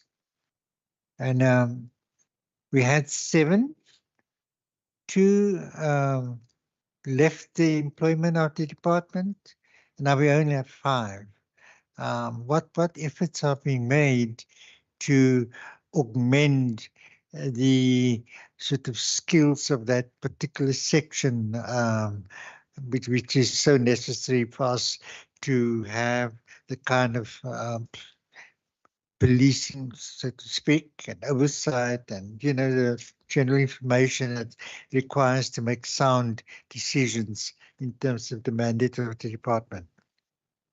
And then I asked that chairperson, commend the department for the efforts to secure the employment of people with different abilities. And although it is not a significantly high percentage, but comparatively speaking to other departments, it certainly is in this context significant. But I do think that, all departments need to make significant efforts to expand employment opportunities for that marginal section of our population. And then last, chairperson, now, let me just. I just want, it's just probably just language, and maybe not. There are dismissals for desertion and dismissals for abscondment. Probably semantics. What's the difference in your sort of interpretation of it? Because in many instances, when you absconded, when you deserted, it's one and the same thing. Thank you, Chairperson. Thank you, Honourable Murray. Thank you, Chair. Chair, I just wanted to start by commending and thanking the department on their efforts from my constituency in particular, Milnerton Lagoon. We've definitely seen the turnaround, particularly now with Potsdam being rejuvenated and a lot of other efforts behind the scenes that don't often get acknowledgement. So sincerely, thank you. My first question, Chair, is with regards to the Provincial Coastal Management Plan, which areas in particular will benefit from it? And how will it empower the department in their role? Then my second question is on the 31 air quality management plans, noting that the number of stations would go down to 10, what would be the possibility of partnering with the private sector? And also of the 10 stations that are remaining, which are those stations and are certain areas being prioritized and why? And then lastly, Chair, with regards to integrated waste management, I wanted to understand to what extent does it align with the inclusionary housing policy framework? And also to what extent does it factor in recycling, particularly in informal settlements, and also noting that there could be a role of the private sector there? Thank you, Chair. Thank you very much. I do not see any questions online. Can I just, from my side, ask, and I'm grateful that you referred also to the tension between agriculture and environment sometimes, although agriculture also depends on a healthy environment. Are you experiencing that the actions taken by your enforcement officers, that is a strong enough deterrent for people to rather, apply for, rights, etc., than just to do? Because there is a general saying that people say it's sometimes much easier to say sorry than to go through all the hoops to first apply. And surely that's a notion that one needs to address. The second one is the issue of the recent floods that we've seen, and one of you also referred to that. We as a committee have been privileged to have a presentation on, for example, the Olifants River. And I always find it interesting, we refer to the Berg River and the water quality there and in the Breda River, but it seems to me as if we're not yet worried about the Olifants River. Perhaps someone would like to comment on that as well. But we know about the damage caused by the silting and vegetation in the river, particularly in the area of Citrusdal. And the interesting comment from the official from agriculture was that there is a management plan, that management plan, even as one of the options of clearing the river itself, even included fire, burning the reeds, etc. But he then said that there may be a problem with the Water Act and the Department of Water and Sanitation in implementing some of the options recognized in that management plan. Perhaps if you could just, because I think you all know that it's in the public realm now, the silting of the river, the overgrowth, many people would like to go in with mechanical equipment to clear the river again.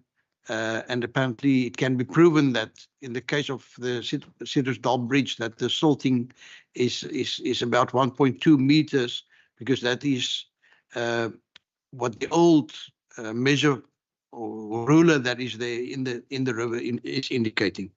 And then just in terms of section D, I did a stint at the DPSA, the Committee on that Public Service and Administration in the National Assembly, and I was always very proud of the Western Cape because all our senior managers signed their performance agreements every year, which is not the case in all the other eight provinces. But it seems to me here again, all the performance agreements have been signed, but it doesn't seem to me as if any of the staff qualified for a performance bonus. Perhaps if you could just say, is it that you've set the bar so high? Is it the minister that is setting the bar so high that you're not getting any bonuses?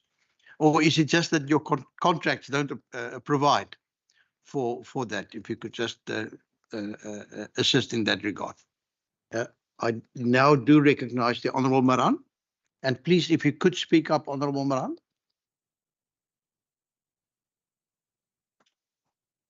I'm not sure what you mean by speak up, because I am speaking up. Chair, just there's one follow-up on page 30. It speaks to the Environmental Commissioner, and I've heard the response by the MEC saying at this stage it's budget constraints. But if it's budget constraints, Chair, why wants to get rid of it? Why do we want to remove it out of the Constitution, Chair? On page, and there was a question asked. The question was already asked, and there was a response.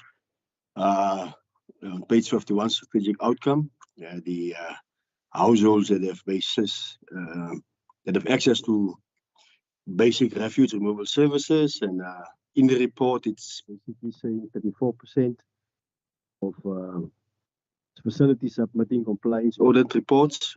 Most of these facilities there is the owners are municipalities. The person that have responded have said they will try to get audits from 21 municipalities in this current financial year, Chair. Chair, but more information how the department is planning to achieve that particular goal. Thanks. Over to you, Mr. Gerber.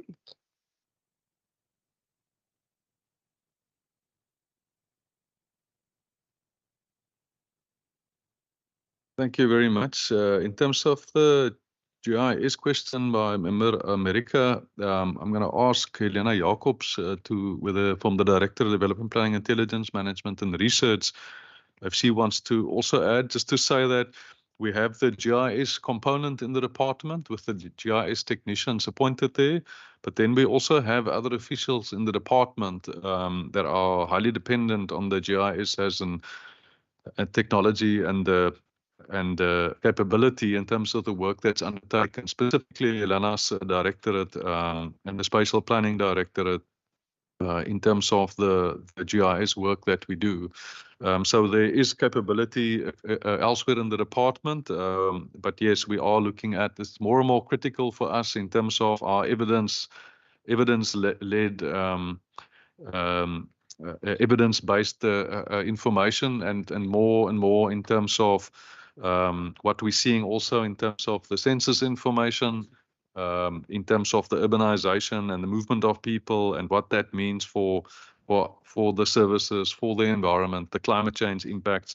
So yes, the GIS ability and capability and the work that we're doing across the province. So we're working closely with the Provincial Treasury in terms of the financial publications and the performance of the municipalities, the Mero each year, and specific GIS analysis done each year. But Elena, just to ask you to come in on the GIS, importance of GIS and the capability and the work that we're doing there. Thank you, HOD. Honourable Member. Yes, thank you, HOD. The GIS skill is in general a skill that planners and our environmental specialists do have as part of their training to do geospatial analysis. And we are investing in training insofar as developing their general skill.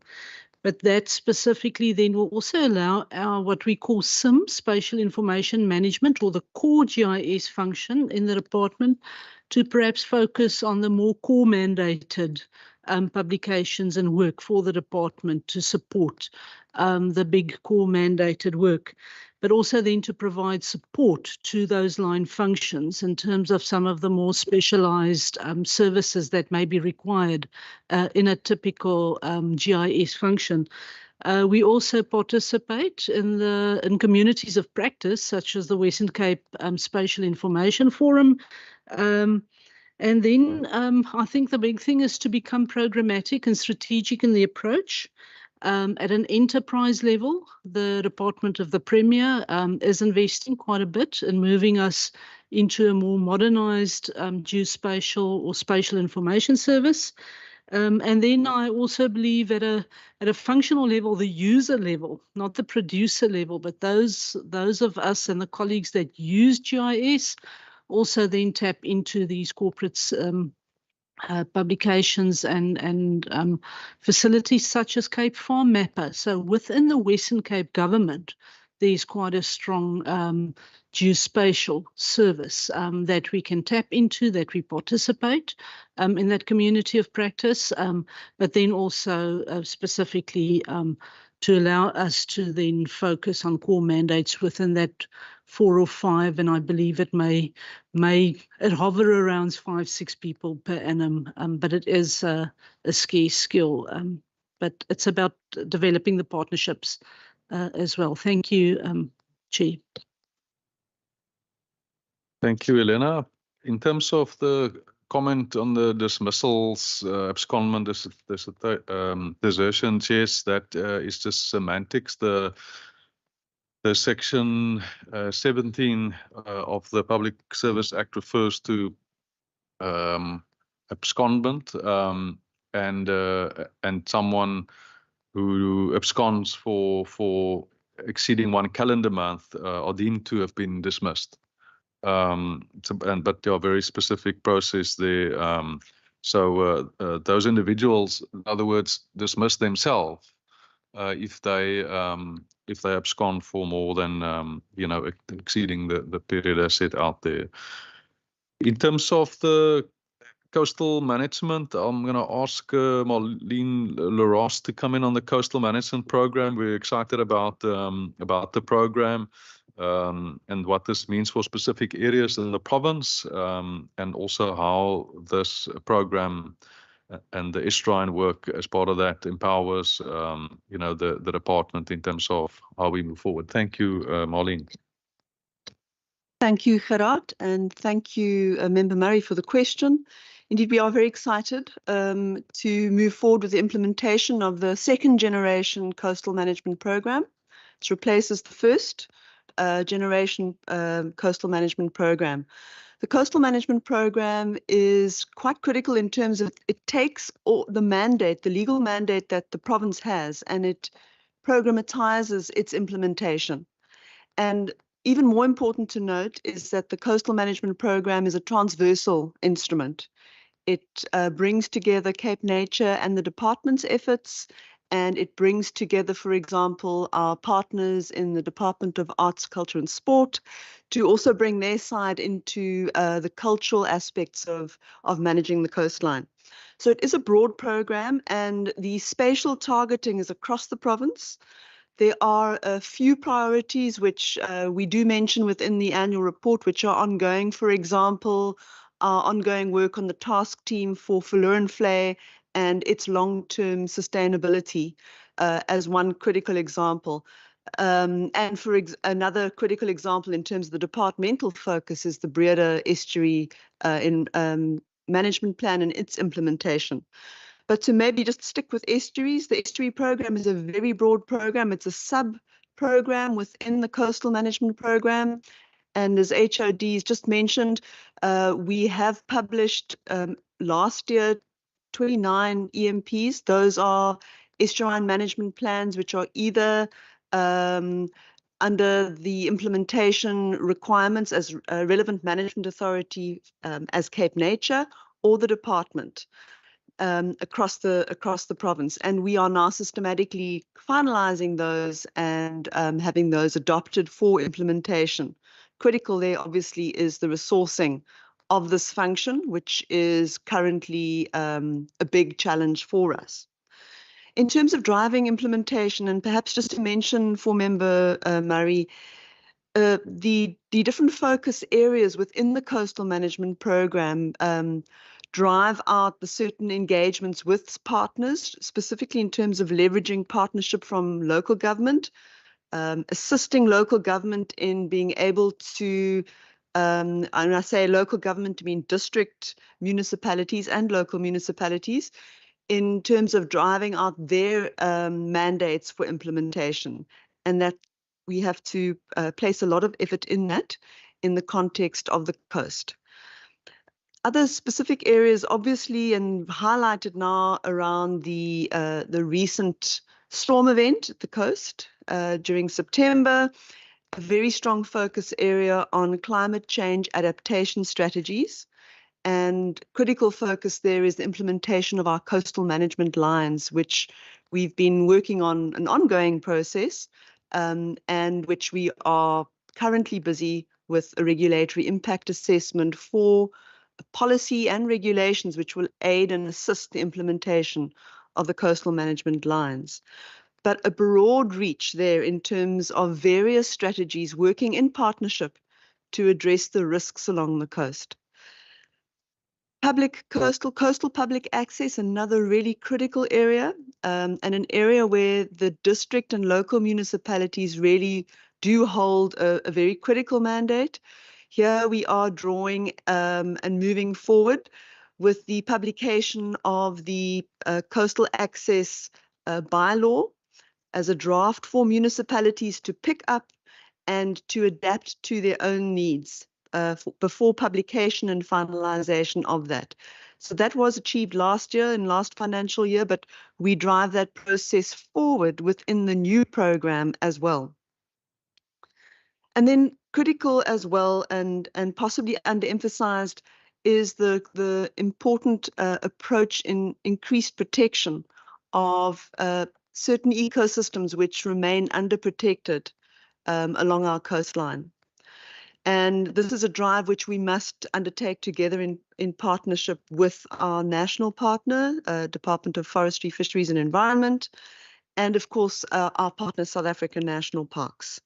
And then to possibly pick up one final and critical area which we do drive and we do budget for, we try and hold on to this budget every year, and that is our outreach programs in terms of education and awareness, focused on Marine Week and International Coastal Cleanup, where we get an opportunity to engage with learners from various backgrounds, but obviously our focus is in terms of disadvantaged backgrounds, bringing those learners to the coast, enabling learning around a coastal environment around which many people simply just don't have knowledge and experience, and building that capacity for our future leaders in the coastal and marine space. I very happily share the coastal management program and ensure that any further questions in terms of spatial focus or other strategic focus areas we could follow up on. Thanks, HRD. Thanks, Chair. Thank you, Marlene. It's critical area of focus for the province, in fact, in terms of both our economy, the climate change impacts. It's where the economic activity is happening on the coastline, and therefore the resourcing of the program a critical consideration for the province as we move forward. In terms of the equality monitoring stations, I'm going to ask Dr. Joy Liner to come in. The question was, in terms of where are the stations? So it was the Oudtshoorn and the Hout-based station that we have discontinued. But Joy can speak to the location of the rest, and then the question about the potential for private funding in terms of the monitoring stations. Joy might want to touch on the SA Weather Service and the discussions underway there in terms of the resourcing and strategic sites. Thank you, Dr. Lina. Thank you, HRD. Thank you, Chair, Honourable Member. So we have 10 stations remaining, and we have one in Maitland, Khayelitsha. Hout Bay was decommissioned, and we did that decommissioning in consultation with the City of Cape Town because it is their area. And the reason for decommissioning, it was an H2S hydrogen sulfide monitoring station, and the processing facility is no longer operational in that area. So that was one of the reasons why we looked at also decommissioning that station for the given reasons in terms of capacity. We've got capacity issues in the monitoring unit, so we needed to look at which ones are the ones that we could potentially decommission. Then in the garden route, we still have remaining George and Mossel Bay, and the Oudtshoorn monitoring station was decommissioned there. Also an H2S monitoring station. That was a long-standing area where we worked very closely with the Garden Route District Municipality. We formed an intergovernmental task team in respect of odour, and so H2S is that rotten egg smell. And that has really gotten under control there. The Garden Route District Municipality Air Quality Officer, we work very closely with him as well. And also with the Oudtshoorn Air Quality Officer there. So it's been under control, and that was then for us reasonable to decommission that. Then the other stations, we have one in Worcester, Paarl, Stellenbosch, and the Worcester station basically contributes to the National Air Quality Index, and the George one as well. I forgot to mention that. Then in Saldanha Bay on the west coast, we have in Saldanha Bay, we had to decommission or move that station from St. Helena Bay. Vandalism is a very serious issue when it comes to our monitoring stations. So we've had to secure that station, and we moved it to the Saldanha Bay Freeport location. Then we also have a station at Malmesbury and one at Hermanus. And so that makes up the 10 monitoring stations that we have. But also to say that the City of Cape Town has stations across the metro. And also on the west coast, the Saldanha Bay municipality has 2 stations, and then also the West Coast District Municipality. But funding is really a challenge. And so we do need to, of course, get the partnering, which Honourable Member was talking about. And so with the latest budget limitations that we are now facing, we have started to look at partnering with industry, especially the industry that is regulated, the regulated industry in terms of Section 21 listed activities. And so for that, we are now having to work very closely with the licensing authorities who are the district municipality for the private sector, and with City of Cape Town also for the private sector. Honourable Member must remember, we are the licensing authority for atmospheric emission licenses when it comes to municipalities. And so when it's private sector, then we need to work with the municipality, with the district and the City of Cape Town to get that partnering. But certainly we are looking at it in terms of the polluter pays principle. And then so I think that basically covers the questions. In terms of the 10 stations that we have, so currently we have 3 air quality officers that's monitoring and managing the 10 stations. The norm is, and then of course the head of component, so it makes 4. The norm is generally 7 per 10 stations. So we are currently operating under that 10. So we do need to explore the partnerships. We also are engaging with DFFE on SAWS, the South African Weather Services. And in terms of how do we partner, and the partnership that we're looking at is with the City of Cape Town, with SAWS, and with us as a partnership in terms of how do we manage that situation. Thank you. Thank you, HOD.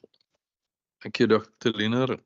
There was a question, or 2 questions in terms of waste. The one was related to the housing interventions and waste management interventions.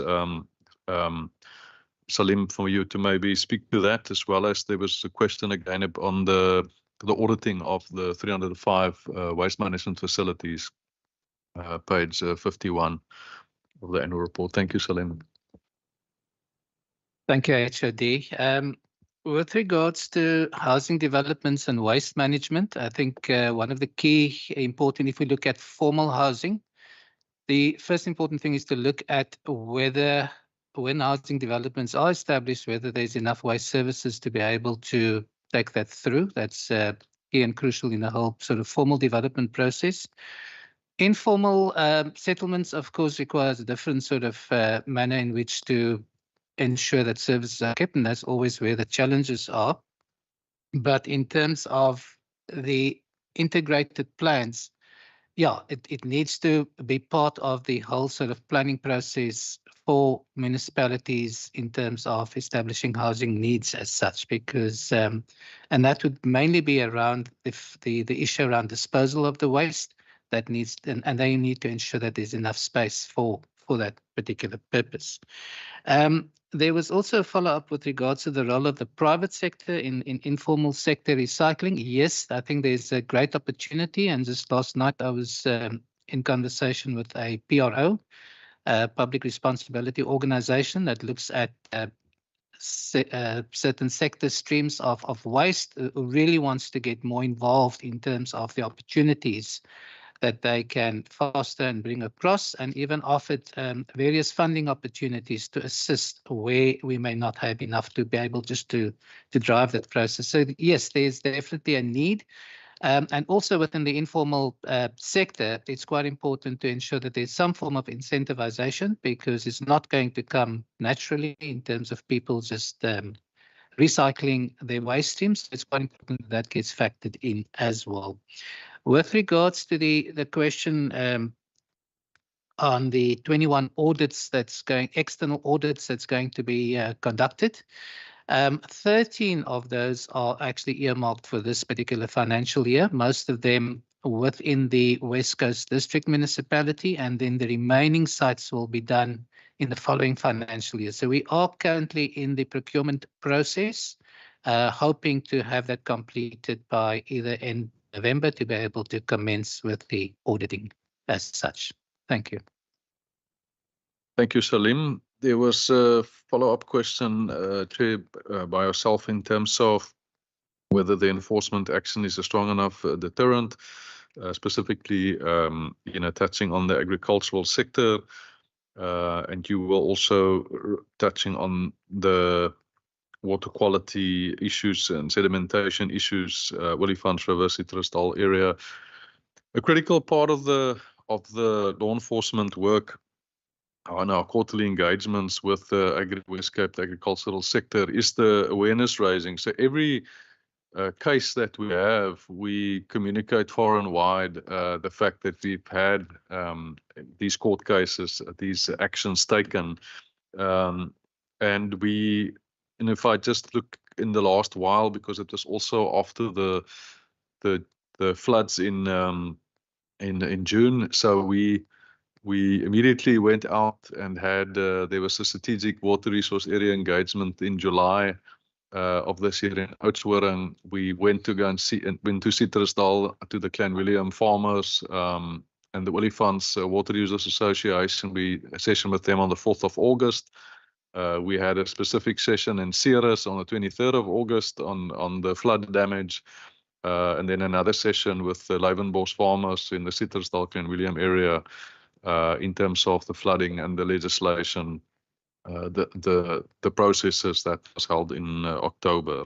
So ongoing work with the sector in terms of the need to also proactively put in place the management plans and do the proactive management.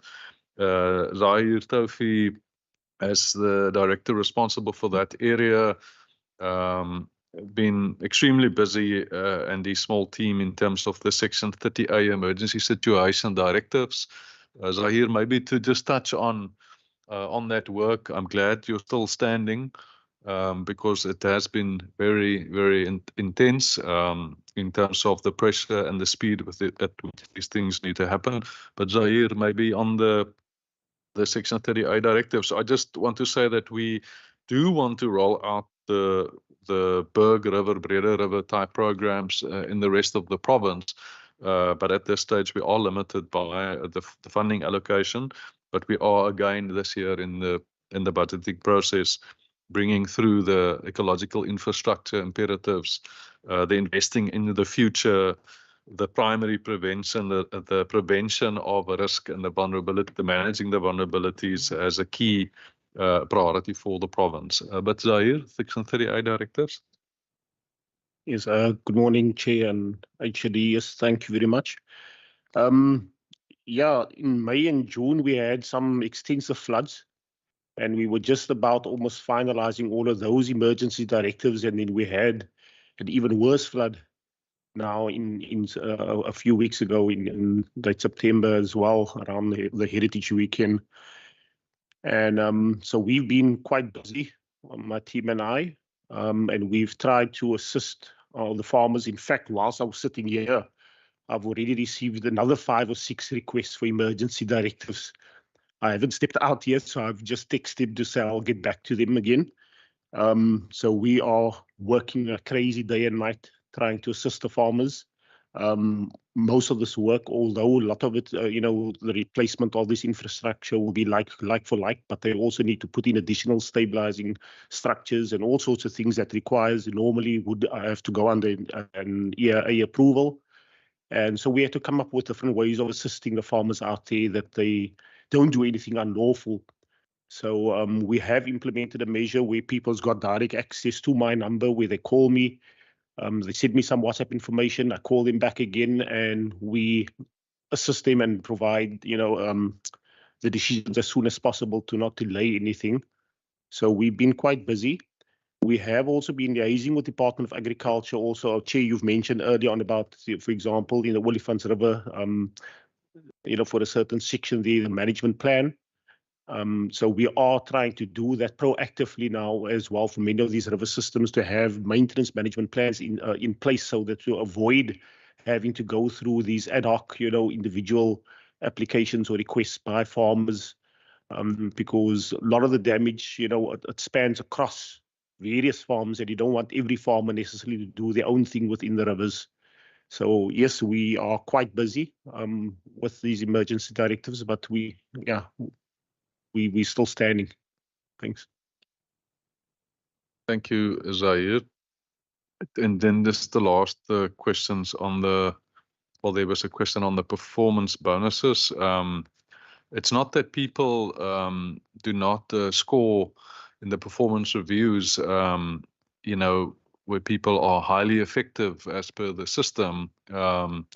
It's just that there's no budget for financial bonus. So that's why it indicates no performance bonuses. But the teams are going way over and above and way beyond. And you see that coming through in the performance management system. We are concerned because there's the crunch time, and then we do what we need to do for the citizens. But we always worried that some of that effort is not sustainable, and the teams are really taking strain. Because the other thing that you also don't see in the annual report is the fact. So it's true that there is no paid overtime. That doesn't mean there's no overtime being worked. There is a lot of overtime being worked. Sometimes when one forgets in the haste to delay the delivery of an email, then you email a director on 11 o'clock on a Friday night, and then the director responds, and then you realize you forgot to delay it, and then the deputy director responds, and they are still busy working 11 o'clock on a Friday night. And some of the teams, we're very worried about the virtual working because the boundaries between the work, people are at it 6 to 6, 6 to 8, 6 to 9, nights, Mondays to Fridays, and then people are still also working over weekends. So, but it's something that we're looking at in terms of the productivity management, employee health and wellness, because we do need to. It doesn't help also if the teams collapse, and then we can't provide the service. So we have to prioritize. We have to look after the staff in order for the staff to be able to continue to look after the citizens. But that was the last question. Thank you. Thank you. Thank you, Mr. Gerber. Honorable members, I don't know if there are any further rounds of questions for the department. I do see that we've been meeting for 2 hours and 22 minutes. Normally, I try to give a break after 2 hours because I found that works. So I think the important thing is we need to give an indication to Mr. Gerber whether all his staff need to return afterwards and whether we can relieve them to go and do the important work that they are actually responsible for primarily. So can I just get an indication, Honorable America? Do you want them to come back for another round? No, from our side, Chairperson. Further questions can be dealt with in writing, hopefully. Yeah. Okay. I just want, I think that Mr. Gerber, which last response dealt with the question I intended to ask, but I just want to just state that if one look at the audit outcomes, you see both the department and Cape Nature have achieved 100% of their indicators, which is very good because if one look at the budget that was used to achieve that level of achievement, it speaks to what Mr. Gerber was talking about, the staff working beyond what is required of them, etc. And my concern when because there are other departments where the indicators are 40% achieved and 100% of the budget is spent. It's not happening here.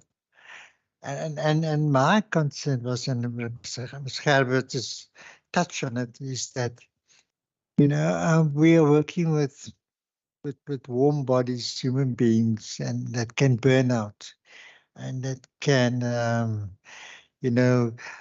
be inflicted with some mental unhealthiness if we don't address those kind of issues. And I'm heartened to hear what Mr. Kab was saying, that it's something that's that he has thought about it, and I'm sure Dr. Riza has thought about it herself, is that we need to look after our employees so that we could render the service that we want them to render. Thank you, Chair. Yeah, thank you very much, and thank you for those words, which certainly also echo my feelings, and I do hope the remainder of the committee as well. Honourable Murray. Thank you, Chair. I'm happy to submit my questions in writing. I understand there's a lot more important work to do. No, thank you very much. I also do not see any hands online. So thank you very much, Mr. Gerber. Mr. Gerber, you will decide who may go and who must return, please.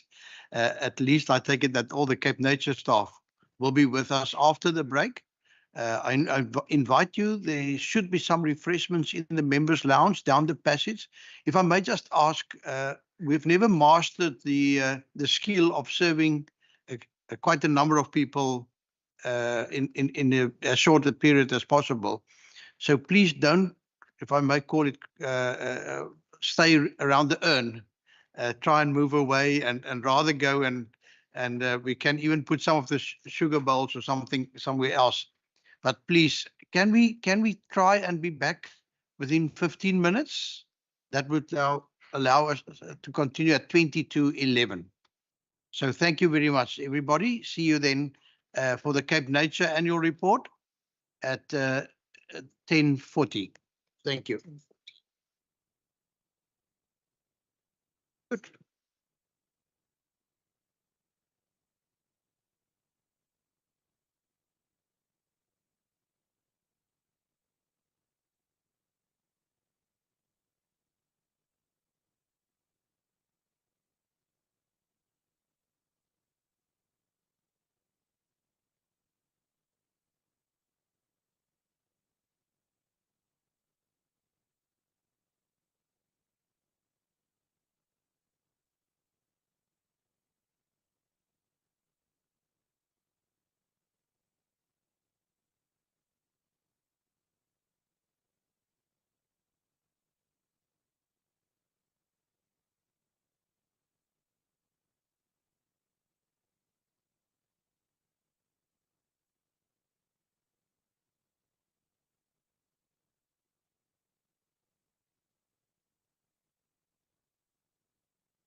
would you like to make a few introductory remarks regarding Cape Nature? Minister, thank you. Can we then hand to the chair of the council? Thank you. Honourable Chair, members, thank you very much. Good morning to everybody. So firstly, I'd like to thank members of the Standing Committee for all the hard work that you do in managing the work that we do, providing the oversight. I know that you do this with quite a lot of detail and with detailed questions, because I'm always impressed by the insight that comes through when you ask your questions and the interrogations that come through to us. I appreciate that. Cape Nature is, of course, responsible for the conservation of the biodiversity in the Western Cape. It's clear that it's becoming increasingly difficult to execute this task because of the poor economic climate nationally. It's not something that only affects Cape Nature. And as a result, there's less money to do the work that we're supposed to do. It's not only because of the economic outlook, but also because of a number of other factors. There's climate change, which results in extreme weather conditions, and a lot of that has been spoken about previously. Droughts, severe storms, fires. Also, there's a huge increase in biodiversity crime in our area, and there's, of course, increasing urbanization, and all of this impacts on the ability of Cape Nature to do the work that we do. That's a negative part. But despite all of these factors, I'm very happy to report that we've had a very successful 22-23 financial year. And as members of the board of Cape Nature, I think all of us are very proud to be associated with this entity. I think the reason, and I'm not going to elaborate on all the successes because that comes through in the report that you have in front of you. And in fact, it may come through in some of the questions that you ask. But I think the one thing that I do want to talk to is to recognize probably the most important resource that we have as Cape Nature, and that's the people that work with us. Firstly, it's those people who are working on the coalface of the work that we do as Cape Nature. I'd like to recognize them. We have a hugely dedicated team of people working to execute the mandate of Cape Nature. And Mr. Gerber alluded to the fact that much of the work that we do and the fact that we have 100% achievement of our PDAs is essentially because a lot of work happens after hours. I personally know that I send off emails also over weekends and after hours, and I get responses back. And I do ask myself the question, at what point do we start seeing an impact on people's mental health? And it's certainly something that we have to think about going forward. Secondly, I think we have a hugely talented pool of senior executives and middle management executives in Cape Nature who provide leadership and management in the organization. If it weren't for this dedicated group of people, I think it would be hard for us as an organization to see the successes that we've seen. Thirdly, I'd like to highlight the CEO, Dr. Maru, sitting next to me here, who has provided outstanding leadership, strategic insight for 2 terms. Many of you would know that she retires at the end of this year, so this is her last SCOPA presentation on behalf of Cape Nature this year. So I'd like to thank you for the contributions that you've made thus far. And everybody knows the quality and the status of the work that we've done. And of course, the leadership plays a critical role in contributing towards that. I'd also like to recognize the contribution that comes from our collaborators. We can't really do this work that we do in trying to maintain and conserve our biodiversity if it weren't for all our partners. An important partner in terms of what we do is the Department of Environmental Affairs and Development Planning. And so, Mr. Gerber, thank you very much to you and your team of dedicated workers who make it possible for us to achieve our objectives. Thank you. And I know that there's been very good working relationships, and I appreciate that.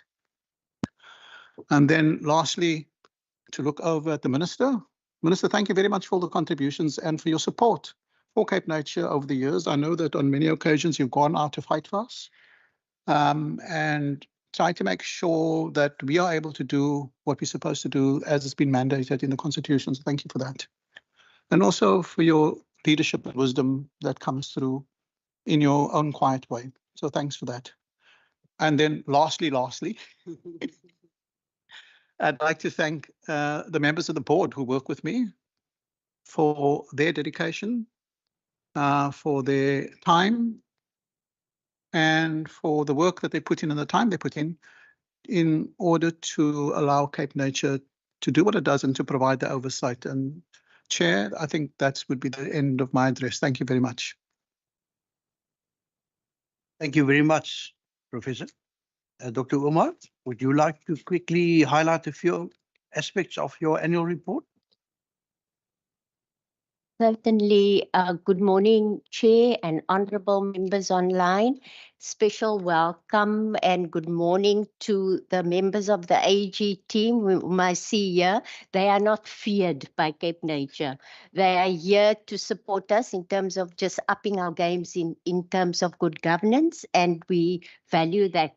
The executive team here today, Chair, I want to thank them for all the support for getting us through very, very difficult times in terms of budget reductions and the high expectations, and yet the delivery being forthcoming from the executive team.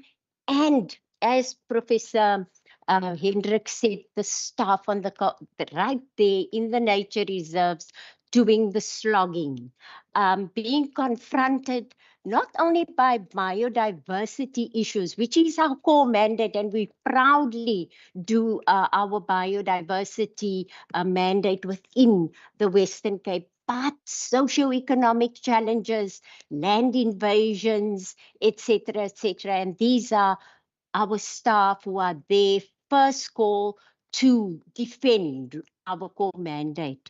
So over the 10 years, I think we developed a good rapport with the standing committee, and we saw some members remaining consistently, and we saw some new energy being infused into the committees. And I thank the standing committee for always keeping us on our toes and upping our game, and you, Chair, always looking after our best interest in terms of budget cuts and asking the right questions. So without further ado, with all the thanks out of the way, I just want to highlight a few things that has already been mentioned in terms of our deliverables for the year. Yes, we achieved all our predetermined objectives, all our outputs. In many cases, we exceeded these, but it was not easy. And it's becoming increasingly difficult in terms of the wellness of our staff. I can see burnout looming. So while we can focus on achieving, we will do so.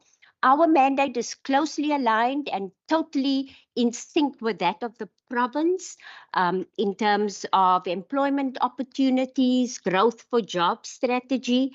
I just want to highlight that we've exceeded the number of job creation targets that we've set, a target of 450, and we've generated 608 full-time equivalent contracts, 16 learner and graduate interns, and very important, 1,105 work opportunities through the SMME contractors in the reserves, doing cleaning, doing hiking trail maintenance, just setting us up and in a right space for fire prevention, etc. Then looking at the conservation estate, while we had to reduce the conservation estate slightly by the deproclamation of drift sands, which was reducing it by our estate by 843 hectares, we managed to declare over 10,000 hectares. On the other hand, doubling our target for the year. And then I think a lot has been mentioned in terms of compliance inspection, and the department provided good examples of how we collaborate in that space in terms of our successes of handing over criminal investigations to the NPA, etc., working closely with SAPS in that regard. Yes, we've also overachieved in that space, and the results are not always forthcoming because these are time-consuming, long, drawn-out processes. But I can just add, for this financial year, we managed to obtain about just over $1 million through fines from such dockets that were handed over in previous years. Then just in terms of revenue generated, the entities improved in terms of our ecotourism income on pre-COVID figures. And from last year, we had earned a 51 million rand. First time we ever exceeded the 50 million target, thanks to the hard work of our ecotourism and access teams. This year, the year under consideration, we managed to generate 61 million.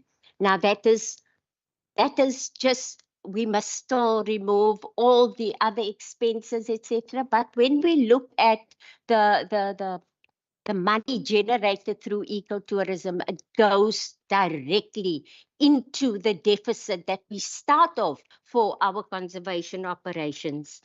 So in terms of just the budget spend, and I know this is Honourable Member America's forte, the finances, we managed to spend 99% of our budget on the accrual basis and 99% of our budget on the cash basis. So that in a nutshell is the high level outputs for the year. Honourable Chair and Honourable Members, we are open to answer any questions that you might put to myself and the team. Thank you. Thank you. Thank you so much, Dr. Umar, for those introductory remarks. Honourable Members, over to you. This time, Honourable Murray's hand was first. Thank you, Chair. Chair, I'm very interested and very happy to hear about the increase in revenue from tourism, and it's just sparked a couple of questions in my mind. So I read in one of the intros that despite the 31% increase in revenue, this hasn't necessarily been sufficient in alleviating the financial constraints faced. And if it's possible to understand better maybe why that is, or what is the shortfall exactly that we're looking at. And then I'm also just curious, noting that revenue from tourism has increased, what are the other forms of income or revenue that you receive? And maybe whether there is any discussion on the table about the self-sustainability. Maybe it's far too premature, but I'm just curious as to whether that conversation has been had at all. Chair, I'll leave it there for now. Thank you. And I trust Dr. Umar have been making notes. Any other members that would like to pose questions? Honourable America. Thank you, Chairperson, and thank you, Professor Hendricks and Dr. Umar. I think that if one look at the annual report and the performance of the department, basically in all categories, they have overachieved the planned targets. Now, Ms. Chairperson, somewhere along the line, there need to be a force that propel the staff to do what they are doing and to go beyond what is expected of them. Because usually if you look at the target is 20, let's reach our target and we sit back and then we have, complied with it 100%, but we achieved 60. So I want to know, Chairperson, what are those things that you are doing that motivates and propel the staff? And I think the same goes for the Mr. Gerber's department, but because this is a relatively small department, it's so pronounced, it's so in your face here that it's easy to pick it up. So that's the one thing, Chairperson. And as Professor Hendricks has stated, Mr. Gerber also, as well as a concern is that we as leadership need to be conscious about the potential impact on the mental well-being of our employees if we just keep on pushing, because we want to be the brightest star in the universe. So, Chairperson, I'm just going to ask another question, and that relates to all those cases, and I think that we had a similar question that we posed to the department. It's in relation to the cases that were investigated and referred to the MPA. There are quite a number. So maybe we could get more detail on that. Thank you, Chair. Thank you. I recognize the Honourable Maran. Thanks, Chairperson. Can you hear me? We do hear you, but as I've indicated before, if you could speak into the microphone or as loud as possible, it would assist us. So I must scream. Chair, yeah, 2 questions, page 21. The sense, Chair, we know that that specific nature reserve have been decommissioned. And I think been handed over to the owners of that particular, and I think it's Public Works. We also know that the city of Cape Town refused to basically give services to those people who are staying on the land. I just wanted to check with Cape Nature whether they are still involved when it comes to infrastructure and giving services to those people who are staying on the land, or are they saying no, we are out, don't have anything to do with that particular land anymore. Then, Chair, secondly, over expenditure, page 40. Last year we have seen basically a similar situation where R1 million was overspent. This year, Chair, 1.126 million, and we'd like to understand, Chair, the reason for this expenditure. Let me stop there. Thanks. Thank you, Honourable Maran. Just a few questions from my side. And I see Prof. Hendricks is frowning. I don't know if it's because of the sound that wasn't good enough. I hope somebody else would be able to assist us. Just from my side, and I'm going to refer to a number of issues raised in the annual report. The first one is the flooding. We as a committee have witnessed some of the damages, severe damages, particularly in the Cedarburg Nature Reserve. Perhaps if you could just perhaps update us on the repair work. The staff at the time were confident that people would be able to camp again at Algeria during the December peak season. And then obviously next year during the Easter weekend. Perhaps if you could just address our concerns in that regard, because the damage has been extensive.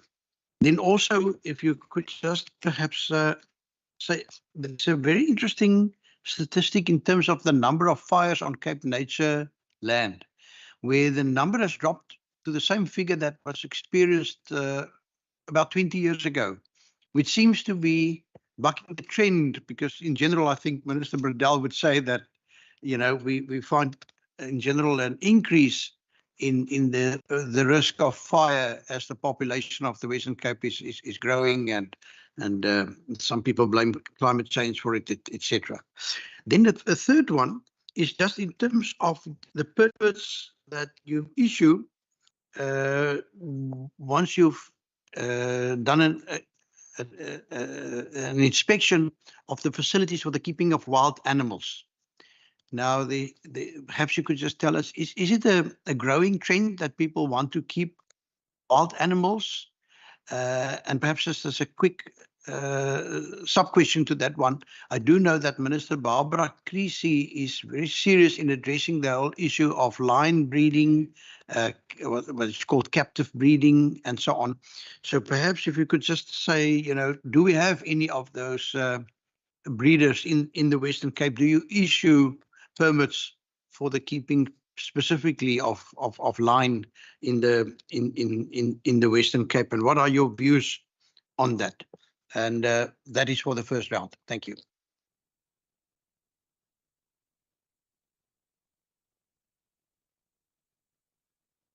Thank you, members, for the first round of questions. Honourable Murray asked quite a few questions around the sustainability of the entity and why still the shortfall. When we start off on a zero budget, we already have a shortfall. So I know that Mr. Bayat, our CFO, will deliberate on what our perceptions are and what the realities are in terms of why there's always a shortfall and the financial treatment around that. But something that I want to add is that, yes, there's other streams of income. We have income from permits, for example, etc. There's various streams of interest, etc., that we allowed to have. In terms of ecotourism and the diversification of the portfolio and the activities in that regard, Shiraz will elaborate. And yes, we look at sustainability, but conservation is a public good. So it always has to be funded, but as an entity, we always strive to lessen the burden on the fiscus. So there'll be some illumination from that side. Then in terms of Honourable America, in terms of the overachievement, I always ask myself that same question in terms of why do staff go the extra mile? And I realize over the 10 years being at Cape Nature that our staff is our biggest asset. We don't have rich conservationists. We might have the philanthropy out there, philanthropists who are interested in conservation and they fund those activities. But people do it because they believe in the cause and they love what they do. As an entity, we do recognize performance. We never gave performance bonuses, but we do staff recognition awards where we honor our staff. So, and we have contact sessions because we are spread throughout the province. We try and have contact sessions twice or once, at least once a year with all staff, where we go and we have these sessions for them to private pla, for example. So yes, we also have a wellness program that we make available for all staff and their family, and it comes at a cost. So when there's a family problem, you can't separate it from your work, and therefore the immediate family can also obtain that assistance. So those are some of the factors that I think staff appreciate, but I always say that we can do more for our staff. In terms of the targets that we overachieve, some targets, like for example, the inspections at the beginning of the year, we set out to do X, Y, and Z, but some are demand driven. So there's something happening in there. There's an escaped lion or crocodiles, etc., which we heard it actually happened. And we have to look at that and we have to attend to that. So that's where our figures are upped, where we set out at the beginning of the year. These are the planned inspections. These are what we have to do, but additional things happen. And Coral can always add on the criminal investigations in that regard. Honorable Maran, I would have liked to see your face, but I can't see it. There's an icon. It is you. So in your online, I just want to say yes, Drift Sands is deproclaimed, but we have a presence and we always, I mean, it's very close to our hearts.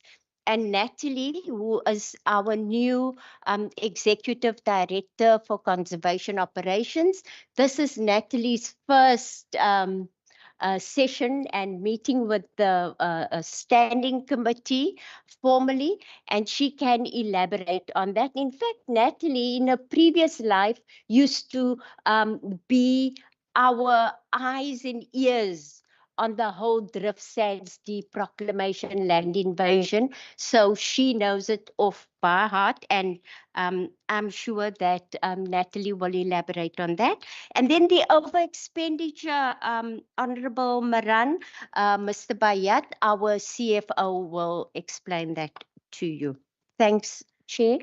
Then the Chair's question, in terms of the flooding and the Cedarburg, we know that our Chair is an avid walker and a hiker, and he visits all our reserves, and we always welcome the feedback.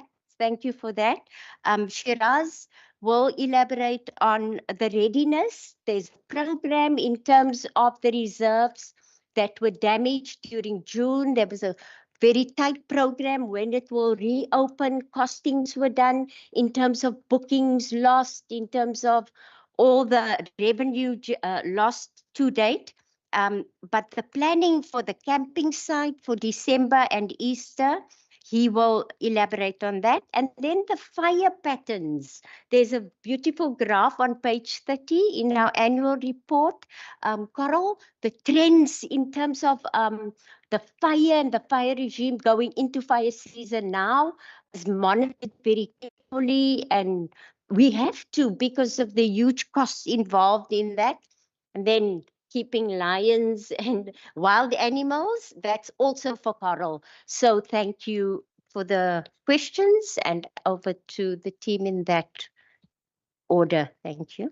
Thanks very much, CEO. Thank you, committee members. In terms of the response to the question and the aspect of ecotourism income and the shortfalls, I think just to put things into context, in 2018-19, the entity's budgetary allocation from the province was 291 million. In 2022-23, the budgetary allocation is only 292 million. So in 4 or 5 years, there's only been a 2 million rand growth. And just to put things into further perspective, the proposed allocation for the 2024-25 year is 288 million. And for the 25-26 year is 293 million. So there's no growth in our allocation. So that means core operational expenditure is effectively growing in terms of cost. You take salary increases, which the HOD had also already alluded to, the fact that there's been no budget from National Treasury to any of the departments or any provinces to cater for the fact of salary increases over and above inflationary cost increases. So that's the biggest challenge that we face. So although we do very well, and just to put things into perspective as well, when we budget and when we do our financial statements, we have over the past number of years managed to create sufficient profits from ecotourism, which we plowed towards conservation and biodiversity projects, as well as building and keeping the entity sustainable. A lot of our IT innovation and a lot of our progress in that field has been because of the profits generated from ecotourism. So we managed to keep that money. We plow it back into what we need to do. We managed to sustain ourselves. The clean audit outcomes and the controls that we have put in place comes from that funding. So we are sustainable from that perspective. But when you look at the fiscal context that we're operating in, will it be enough in terms of what we need to do? When you see climate change impacts, when you see the impacts of floods and disasters, and what we really need to do, will it be enough? Unfortunately not. But in terms of operating the entity to be sustainable, we're in a very good, solid cash position. We got, obviously, Treasury thinks it's money that we need to give, but it's not money. We've got the cash, we're sustainable, and we're in a good position. We're not broke, we're not bankrupt. We're quite well off compared to many other public entities in the country. Some of them are our peers, yet we get much less funding. So we do quite well in that perspective. So hopefully that answered that question. Then in terms of Member Maran's on page 40, that is not over expenditure as such. Unfortunately, in the fiscal environment that we operate, the budget is based on a cash basis, where the actual is based on the accrual basis, which takes into consideration the generally recognized accounting practice, otherwise known as GRAP. So aspects such as depreciation, adjustments for finance leases, etc., have to be passed in order for the Auditor General to sign up and give us our clean audit. So therefore, the over expenditure as shown is not a real expenditure. If you go towards page, I think even in the CEO's report, we've spent 99% of our budget, so there is no over expenditure on a total basis. Thank you.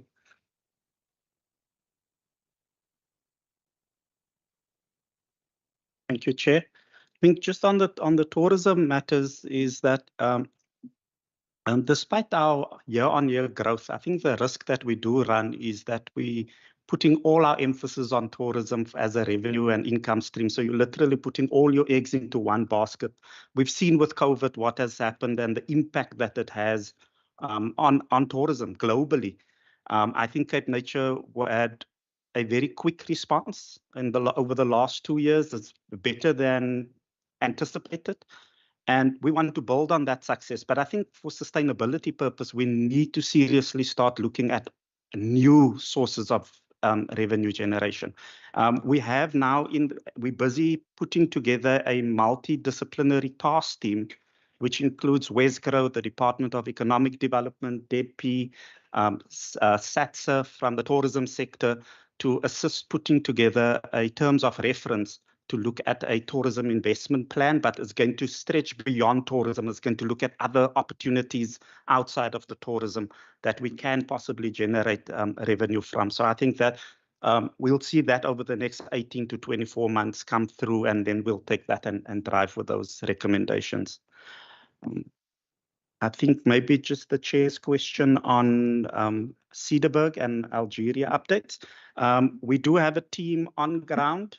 I think in the next week, they should be on site. We've gone through a whole internal approval process, and they're going to work night and day to try and get it open for us by the first week in December. Obviously, Cederberg is, in its totality, is our second largest revenue generator. So we needed to reprioritize our APP deliverables and make sure that we have sufficient funding to reopen the Cederberg. I'm glad the standing committee was there. I've done a presentation to the minister. I've done a presentation to disaster management. We've put in an application for 28 million rand damages across a number of reserves. And hopefully in maybe not so distant future, we'll hear some good news and that money will be made available. Thank you, Chair. Thank you, Chair and honourable members, for the questions. I think when the chairman of the board spoke to his introduction, he alluded to the fact that biodiversity crime was a significant increase during the year in the past. And I think I wanted to respond to 2 questions with some of the information that supports this in terms of the performance against the compliance and enforcement related targets. So there was a drastic surge in the poaching of succulent plants, which has been seen. So the 60 cases handed over to the NPA, 70% of those relate to succulent poaching. And because that happens, I am fortunate to work with passionate and driven people who want to respond on an outcome, on an outcome level in terms of to deal with the scourge. And it has a ripple effect through the other work that we do, whether it's the compliance inspections that are done or whether it is enforcement. That is sort of the result. So I think that speaks back to, the question around what is the force that drives us? Leadership drives us. The scenario in which we find ourselves in terms of the threats to biodiversity, whether it's climate change or whether it is biodiversity crime, drives us, all of our colleagues, in terms of trying to achieve over those targets. So we can't sit back when we've achieved the 20 inspections and say, oh, well, kom sa. There's a long-term thing in terms of what we want to achieve. And it does also reflect in terms of the other targets related to areas in conservation where we strive to overachieve. We invest in the long term in terms of the outcome that we want to get to. So sorry for detracting a little bit on that one, but I thought I'd take the opportunity and also pay tribute to Dr. Omar's leadership in that regard. The next question, I think, was related to fires specifically in terms of mentioning, in terms of the number of fires. We do look at both in terms of the context, the number of fires and the area that is burned. So there is a decrease in both. And we're hoping that it is directly related to the strategy, although the strategy doesn't cost us less. So the rapid response that is being deployed in terms of getting to a fire soon, throwing the resources at it, is what we are trying at the moment for the last 2 years to drive this process. But it doesn't come at a less cost, but it comes at an immediate cost in terms of what to expect. So I think that's the brief answer. Then in terms of, Chair, the question around the permits for captive keeping, whether there's a trend. So it does seem to be cyclical in terms of people's interest in keeping captive species as pets. The more people that move from other provinces to the Western Cape, they want to bring their pets with them, which are often species that are classified as wild animals that require a permit. More specifically related to the large predators, there's no significant increase in the keeping of large predators in the province. There are a number of facilities that are permitted. If anyone drives to the Southern Cape, one's aware that there are a couple of places where there are big cats that are kept in zoo facilities that are displayed for the public to serve an environmental purpose. Our policy process over the last number of years have not supported any breeding of large predators or large cats in captivity unless they contribute to a conservation breeding program or are CITES registered. And because of that, we're not in the same scenario as other provinces where large-scale breeding of leopards and tigers have happened. So in a sense, we're aligned with the national outlook towards I think it's the prohibition notice in terms of certain activities. So there aren't stakeholders that are going to be drastically impacted because over the years we've actually sort of worked that out. And I'm hoping I've answered all the questions that were directed to me. Thanks, Chair. Right, thank you, Chair, and thank you, honourable members.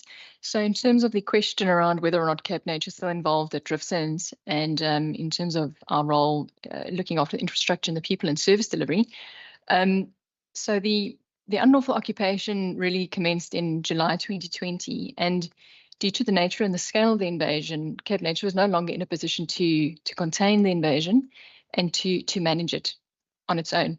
So through MEC Bradell, a task team was established in December of 2020 in order to respond to the unlawful occupation.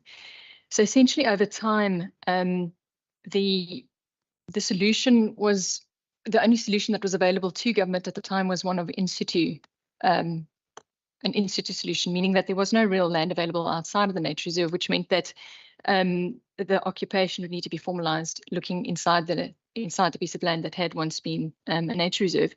So essentially what happened there is that the protected area which remained was large watercourses and wetlands, and therefore no longer really able to serve the purpose of a protected area, which means that the site was abolished, withdrawn in terms of NEMPE in March of 2022, and then abolished in terms of the ordinance.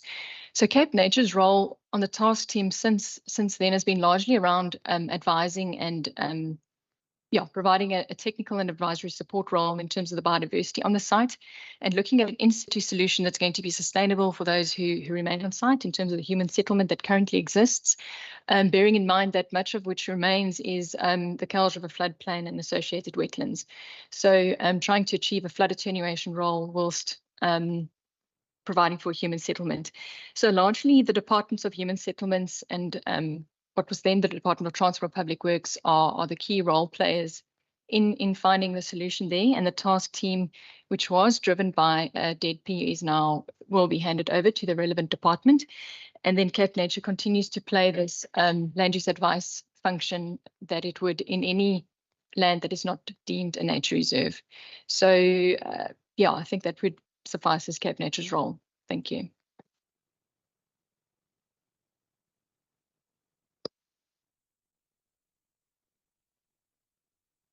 Honourable members, any further questions? Again, can we keep the order with Honourable Murray, America, and then should the Honourable Maran wish to ask a further question? Thank you, Chair. Chair, my next question, I was just curious about the environmental crime.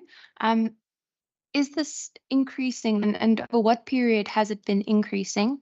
What are the targets in terms of fauna and flora for the crime experienced? And what sort of action or proactive action is the department taking in this regard? Also, in terms of the Western Cape Biodiversity Act, I just wanted to ask what the details are around its implementation, and how will it practically empower Cape Nature? And then lastly, Chair, I just wanted to commend Cape Nature in terms of exceeding their growth for jobs target. Massive congratulations on that. Thank you, Chair. Honourable American. Thank you. Thank you, Chair. Chairperson, thank you, Dr. Ma, for the response and your team. I think what, as a response to my question earlier, in terms of the driving force, the unseen force that propels the staff to excel. And I think one of the respondents was saying is that strategy, and I think that the Premier once made a statement. He says, "Culture eats strategy for breakfast," and I think that many of us know that.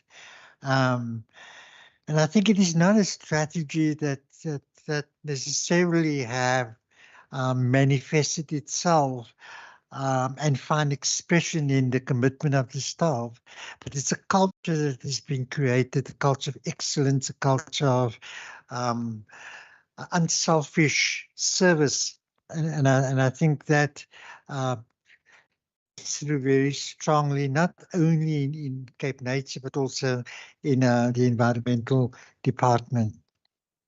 So, Chairperson, with that said, there just further two questions I'd like to ask, and that being that the vacancies, particularly in program 3, program 2, is proportionately very high, and what are the difficulties that you experience in dealing with that kind of variation? And similarly, on page 80, the resignations 56%, and the figure is made up of 39 board employees. That's it, but there are 78 FTEs. Perhaps, it's just, am I now contradicting myself in terms of saying that the culture that is being created, and yet there are so many resignations that we experience over time? And then lastly, Chairperson, is that that's not clear here in terms of what percentage of employees who are differently enabled are in the employ of Cape Nature. And I know there are structural sort of impediments that mitigate against employing people with disabilities, but certainly there are other opportunities that can be explored to accommodate them. Thank you, Chair. Thank you. Honourable Maran, you are recognized. Thanks very much, Chair. Chair, just two questions, page 80. Dismissals 6. The report is silent, Chair. The reasons why these 6 persons has been dismissed. So we just would like to, what have they been found guilty on? And then the second one, Chair, the report is also silent on the appointments. Whether any new appointments has been made in this financial year. Chair, and what are the employment equity stats of these appointments? The Dr. Umar maybe can remember, Chair, last year, this time when we have dealt with the annual report, specifically at the senior level and the targets they have set. There was no target for an African person, whether female or male.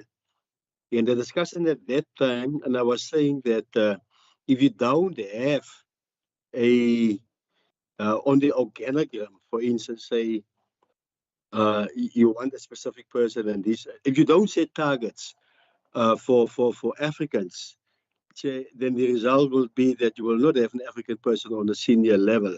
Even if you look at the organogram, Chair, and those that's been appointed are only in the categories white and colored, Chair. So we'd like to understand, Chair, the appointments, whether there was appointments made this year, but also how we have dealt with the employment equity stats of these appointments, if appointments was made. Thanks. Thank you very much. And then from my side, also on human resource, while that's been raised, on page 80, I see 210 out of, it seems to me, just under 900 staff members have left in this financial year. Now, I think this must be read in context. There are some contracts that expired, probably fixed-term contracts, but then there's also under resignation, it says is made up of 39 board employees and 78 FTEs. Perhaps if you could just explain that, because if you look at the cold figures, it does just seems as if it's a relatively high staff turnover that you are experiencing, and I think there may be a very good explanation, while the figures may not be reflective of the general stability amongst the staff members. Then I would like to know something which I don't find in the annual report, and that is in your fight against alien vegetation. It's very nice for us to say that we're adding on more and more land that becomes your responsibility without giving you the money to clean or clear that land. But my question is, do you have a survey which will tell you whether we are winning the battle against alien infestations? All I can say is I was in a meeting last night and people were telling me that with the wonderful wet rainy season that we've had, and lasting even up to September with longer days, a plant often just needs two things: water, sunlight, and a little bit of food from the soil. That in the case that this person was discussing with me, which is not on Cape Nature land, that really the pine trees were just suddenly springing up, and you see them amongst the fynbos in that particular person's case. And then another aspect which I'm not picking up in the annual report, I do know that for many years we've had a very active scientific and research division within Cape Nature. At one stage, a number of those officials were based at a place called Assegaaibosch. And it's my impression that probably due to budget cuts that we've had to scale down tremendously on the scientific services. Perhaps you can just tell us to what extent have we been able to still maintain that level of, can I call it competence or capacity? To what extent have we been able to, can I call it outsource it, perhaps to universities with better cooperation? But that it is a concern to me that these are the soft issues that quite often are the first to be curbed when budgets start becoming a real problem. And then may I just an observation? I went back to the 2019-2020 annual report in terms of ecotourism income. And it seems to me in that year, the tourism income was something like 41 million rand. And therefore, because I thought the 61 million we must see in context of pre-COVID, not last year, because the previous financial year was still a recovery period, and a number of our accommodation facilities had to be closed down. So what I can just say from what I see, it's a 50% increase in pre-COVID figures, which I personally find quite impressive. Please correct me if I'm wrong. Thank you.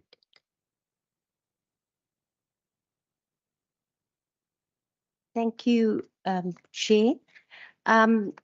Just in terms of the questions. I will just go through it and then assign it to particular members of the team, introduce and assign. In terms of environmental crime, yes, as the short answer, there has been an increase, but also shifting increase in terms of areas, etc. Succulents, very much so, small reptiles, seasonal. And I'm sure that Coral will be able to provide us with an overview in that regard and the particular actions. Also, just a short answer in that regard.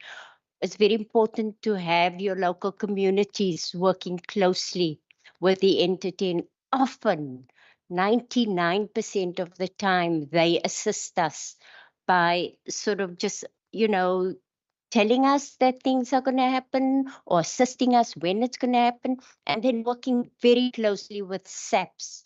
The West Coast has had several of these instances and upsurge in environmental crime. And Coral, for your input in that regard. The Western Cape Biodiversity Act, yes, it was a strange year straddling from the Board Act into the Western Cape Biodiversity Act. We're very hopeful in terms of its implementation. Objects are very clear, better, well articulated oversight, but we're still working towards the development of the regulations. So this will be staggered, implemented as soon as regs are developed, which must be in consultation with stakeholders, and that process has kick-started. We work very closely with the department, and Barry and Coral can elaborate on that program. It is in process in that regard, so it's happening. The vacancies, and I see a lot of emphasis in the notorious page 80 from members America and Maran and the chair. And we have our HR manager, Brent Belanda, assisted by Barry Barnes, who will elaborate on that. But I must say that when we look at full-time staff, like we call it board-appointed staff, and we have FTEs from the EPWP program. So we assign 3-year contracts to staff, and it's also just to give them that sense of stability and a permanent job for 3 years to make it worthy. However, after 3 years, it's EPWP prescripts, then they need to renew their contract and we must go out and advertise again. Many a staff that's been trained in the 3 years often come back and are absorbed into the entity. Others are obviously migrate onto greener pastures. And that is the essence of the EPWP program, to skill unemployed staff and unemployed people, skill them and to make them ready for job readiness, to install that skills in them. We are monitoring the uptake of EPWP staff into the entity. And we know that over the past 2 years, we've absorbed like 14 EPWP staff into our permanent staff, 7 for the 1 year and 7 the other year. So there is that too. We train them, we try and retain them. But there's also the seasonal work from the agricultural sector where they get better pay. And obviously we know that in some sectors, the pay is more and they leave. But that exodus that looks so severe as the contracts that came to an end and then we had to re-advertise. And Mr. Belanda and Barnes will elaborate on that. Why the dismissals as well? And the employment equity stats is in there in the tables. Member Maran. Also, I've just spoken to why so many left, termination of contracts and reapplication. And then to the chair, I reiterate the previous point, fight against alien vegetation. Coral will give us some indication whether the battle is won, is never won. It's one of the scourges in terms of biodiversity conservation, alien vegetation, and keeping our hands firm on it. We do have a plan. We do know how many hectares we clear. We know where to do it, and obviously funding dependent. The more partnerships we have, which we have going with key partners, Water Fund, WWF, etc., assist us in that regard, but Carol can elaborate on that. The scientific research division is still alive and well in the entity. It's called Biodiversity Capabilities. It is program 2 out of our 4 programs. Coral is the executive director for biodiversity capabilities, not called scientific services any longer. And they've been integrated into the entity after our, we had a staff, a whole assessment and shake up, etc., which was necessary. And many of those people, some are still at Yonkers, depending on where their expertise are required. Others are integrated into the landscapes, still doing what they're doing, but under the leadership of Coral. So it's not gone, Honorable Chair. The scientific rigor is there. We battle in terms of it being a small program. So being staff is a very tiny staff. So if there's a vacancy rate, it seems that 50% is huge because that component only have so many staff. So therefore it's skewed. And Brent will also talk about that. And then the 2019 annual report, you're correct. We have exceeded pre-COVID levels, which we're very pleased. So that comment is well taken, and it is so. Chair, so in that order, just for the team to provide insights and further answers. Thank you.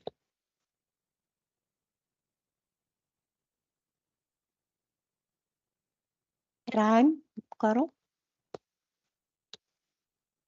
Apologies. So the first question related to biodiversity crime. So I think specifically in terms of succulent poaching, the increase has been over the last 3 years, focusing on areas that is typically the succulent karoo, so Matsikama, and the central areas of the province.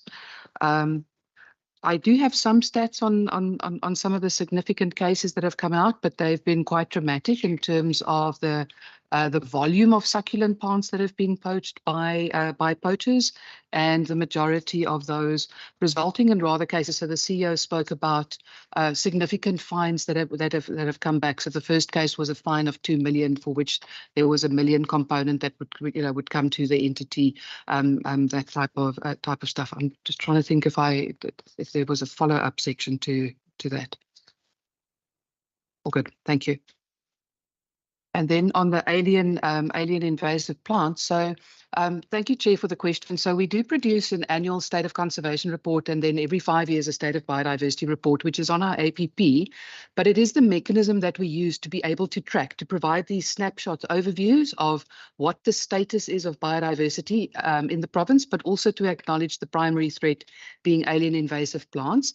And this year, we're in the process of releasing the State of Biodiversity Report, which is a sort of a 5-year overview, which will indicate what the trend is. So the preliminary hot off the press is that on the protected areas where we manage alien invasive plants, we seem to be winning the battle with the current strategy. But winning the battle is long off in terms of, completing the war, I think. But it does give us an indication that the information that we use in terms of mapping wall to wall on protected areas, the strategy that is then realized in an annual plan of operations that is executed by conservation operations in terms of the follow-ups, the prioritization of areas, the contribution in strategic water source areas where they are prioritized, and including the high altitude work that is necessary, because if you leave them, then the next thing, the whole mountain is full of pines type of scenario.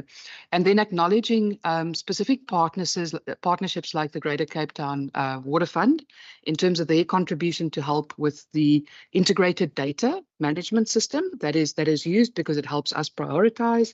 And then I think the last follow on in terms of in stewardship or in areas of protected area expansion, which is private land. So we don't always have the resources to go and deal with that, but through other partners, whether it be the Table Mountain Fund or Conservation at Work or Conservation Outcomes, we look at sourcing money that is available to help with aliens on areas which are not Cape Nature managed. And I think I've hopefully answered all the questions. Thanks. I think it's the HR question. Thank you, Chair and honourable members. With regard to the question dealing with the number of resignations within the entity, the board staff members' resignations amounted to 39, whereas FTEs were 78, and it was the number of 78 which was then questioned. With regard to FTEs, I can't add much more than what Dr. Omar has added. However, I can confirm that the majority of the reasons for leaving was due to secure alternative work in the form of permanent work. And also because of it being seasonal, there's a higher rate that's paid per day. And that's normally the preferred option when it comes to the fixed term labor. So in terms of reasons for leaving, that accounted for a majority of resignations from FTE staff. The following question, if I may, Chair, related to the reasons for dismissal. So the reasons for the 6 dismissals which were encountered during the previous financial year was then related to dishonesty. There was a case of assault, the abuse of a GG vehicle, and then absenteeism and dismissal for intoxication while on duty. So those were the reasons for the dismissal. Okay, thank you. With regard to the question on employment equity statistics, in terms of the table provided, that's table 24A, that makes mention of the statistics as well as the current status of the employment equity within Cape Nature. And what was, in terms of the number of people that we currently have employed, there aren't many posts which come up at the top and senior management level on an annual basis. So when those posts do come up, consideration is definitely given towards employment equity targets in terms of the entity's employment equity plan. And when going through the shortlisting process, that is incorporated so that we can not make use of, but implement the plan however necessary. And then it also depends on the number of suitably qualified candidates that we receive. So consideration is given and preference is given to employees or applicants, not employees, who are from previously disadvantaged backgrounds. That would include with a special preference given to women and people with disabilities then. However, it is also limited to the number of applications that we receive. And at the top management level, the number of posts that we do currently have is 5. So there's not much scope for any changes within that particular level unless there are any people who then vacate those posts. So based on what we've provided there, that's the submission with regard to employment equity. Thank you. Thank you. Thank you very much. May I, while you're talking about the human resource, we have heard serious allegations in bodies similar to Cape Nature that some of the staff members are also involved in poaching, etc. And I'm particularly referring to rhino poaching. Has that ever emerged in Cape Nature as being a serious internal issue? If I can ask whether the other members have got questions as well before you respond to that. Thank you, Chair. I was also just interested in understanding better who are the perpetrators usually behind the biodiversity crimes. And I just wondered if there was a way, if the average consumer who has a garden that likes to fill it with plants, indigenous plants, how can they then know that the product that they're buying is sustainable and hasn't been stolen from a nature reserve? Thank you. Any other questions in the House? Thank you. Honourable Maran. Thanks, Chair. No, that's a legacy end. I'm finished. Good. Thank you very much. May I then first ask that you respond to those two questions that seem to relate to one another? Thank you, Chair. I think the issue of good governance and fraud is addressed almost weekly. Weekly, I send a letter out to all staff, a weekly communique. We do training in terms of fraud prevention. We do monitoring.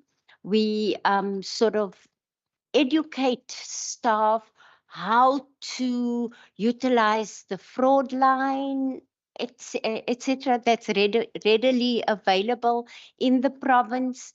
So where there's a whiff of any such transgressions, we act on it.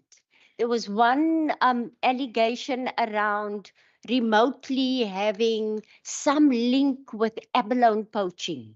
Someone knew someone who was involved. And as an entity, we had to take it seriously and investigate. Obviously, we didn't find any tangible stuff, but we investigate that. So we might not have the big five, but there are crime incidences in terms of abalone specifically, and we manage 6 marine protected areas, and we have the Gansbaai and out there in the Overstrand where these things are happening, and we keep a close eye on whatever information we get. Our teams also work very closely with the DFFE and such blitzes. So in terms of those types of transgressions, we are sort of sus, but should it emerge,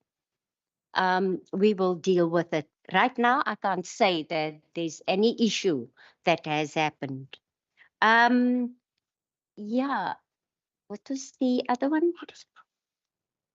Oh, yes, about how does the public know that they're not buying poached, let's say succulents or whatever? I think Carol can elaborate on that. Thanks. Thanks, ma'am. Thanks, Honourable for the question around, I think the first part around who the perpetrators are. So, I mean, it varies obviously in terms of the type of crime when we talk about succulents. So in terms of the case history, there are people who are citizens, people who are not South African citizens that are involved. There are people who are professionals, who are scientists, who are not scientists, who are involved in collection of plants. And I think it comes down to what makes it a crime. So if you're collecting without a permit, then that would be an offence. And if you get caught, then it will probably end up, as a proceeding. So I think in that context, it is that if you're going to collect plants or you're going to buy plants, is make sure that someone has a permit and authorization.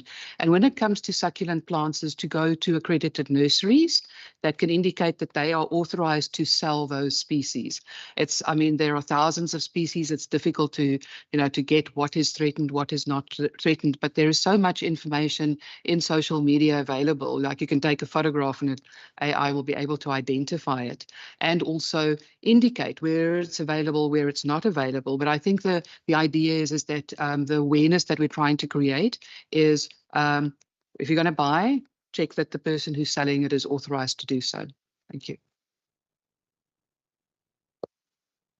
Thank you very much. Any further questions from any of the members? Ladies and gentlemen, we also invited the public if they would like to raise any issues regarding the annual performance plans reports. Are there any indications? None. So with that, I don't know if there are any closing remarks from your side, Dr. Umar, since this seems to be your last opportunity to leave us with some words of wisdom. I don't have the words of wisdom, Chair, but I have the thanks in abundance for all the assistance, for all the friendly faces, the advice, just the camaraderie, for upping our game, for Cape Nature and the staff, the board, minister. I'm very fortunate. I had one big boss for 10 years, and I'm going to miss Minister. So I want to say thank you, Minister.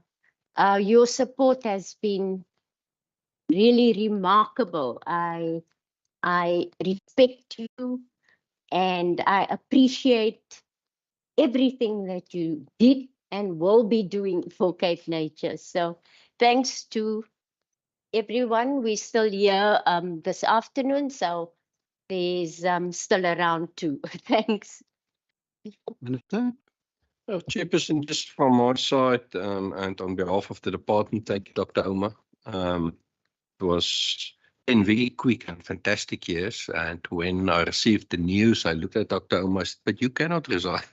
You're too young to resign. But what is important is also to realize that when Dr. Oma walked into Cape Nature wasn't in a good space.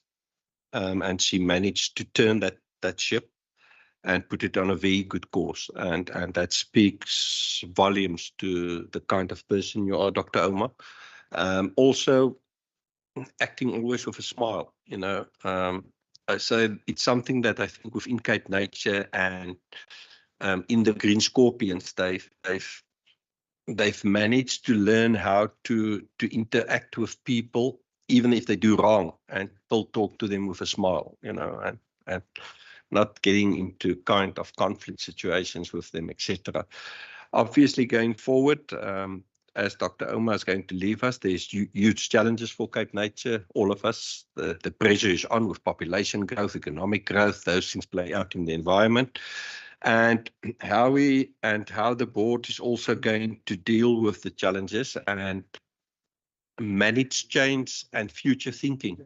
I think it's going to be crucial, as you've touched on the budgets of Cape Nature, and yes, they must look for new revenue, and we will keep on fighting for that, but we must never forget that.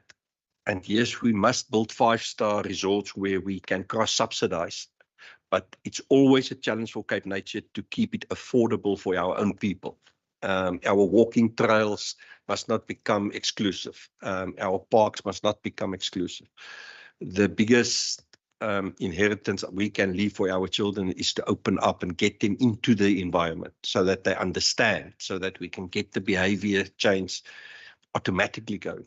I think that's, and therefore government will need to look at cost subsidizing and supporting Cape Nature going forward. So from my side, Chairperson, to you and Standing Committee, thank you for your oversight role. We really appreciate it. Thank you. Good.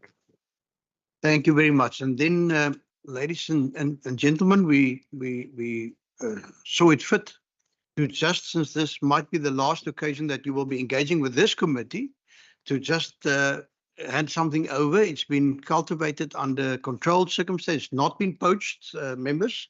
And I'm going to ask Shireen to just hand you a few of our particular indigenous flowers, just as a sign of appreciation from the committee's side. So there you are.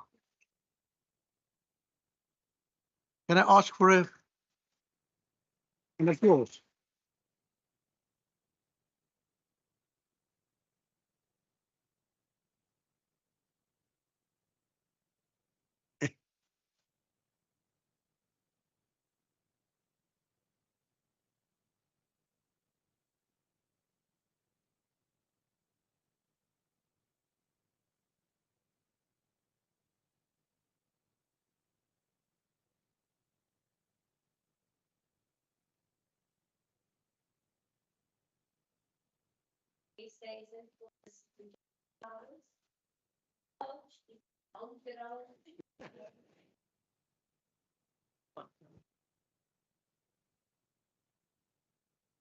Thank you very much, Shireen. There will be refreshments in abundance, I believe, because many of the officials have left.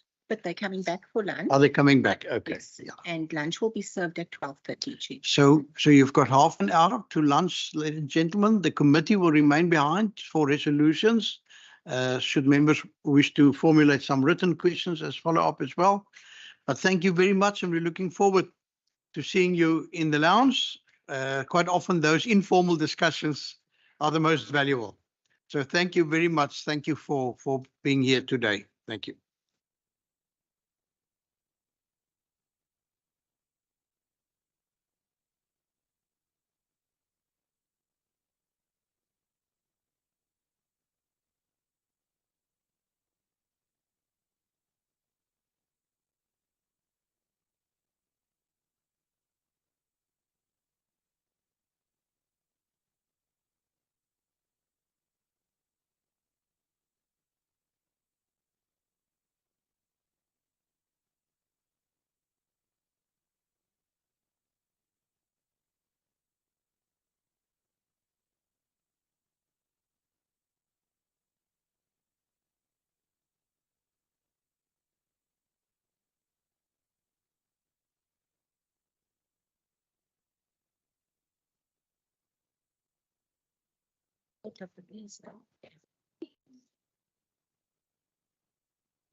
Thank you, honourable members. I did get the impression that there were some questions that you still wanted to ask, but that the adjournment interfered with that.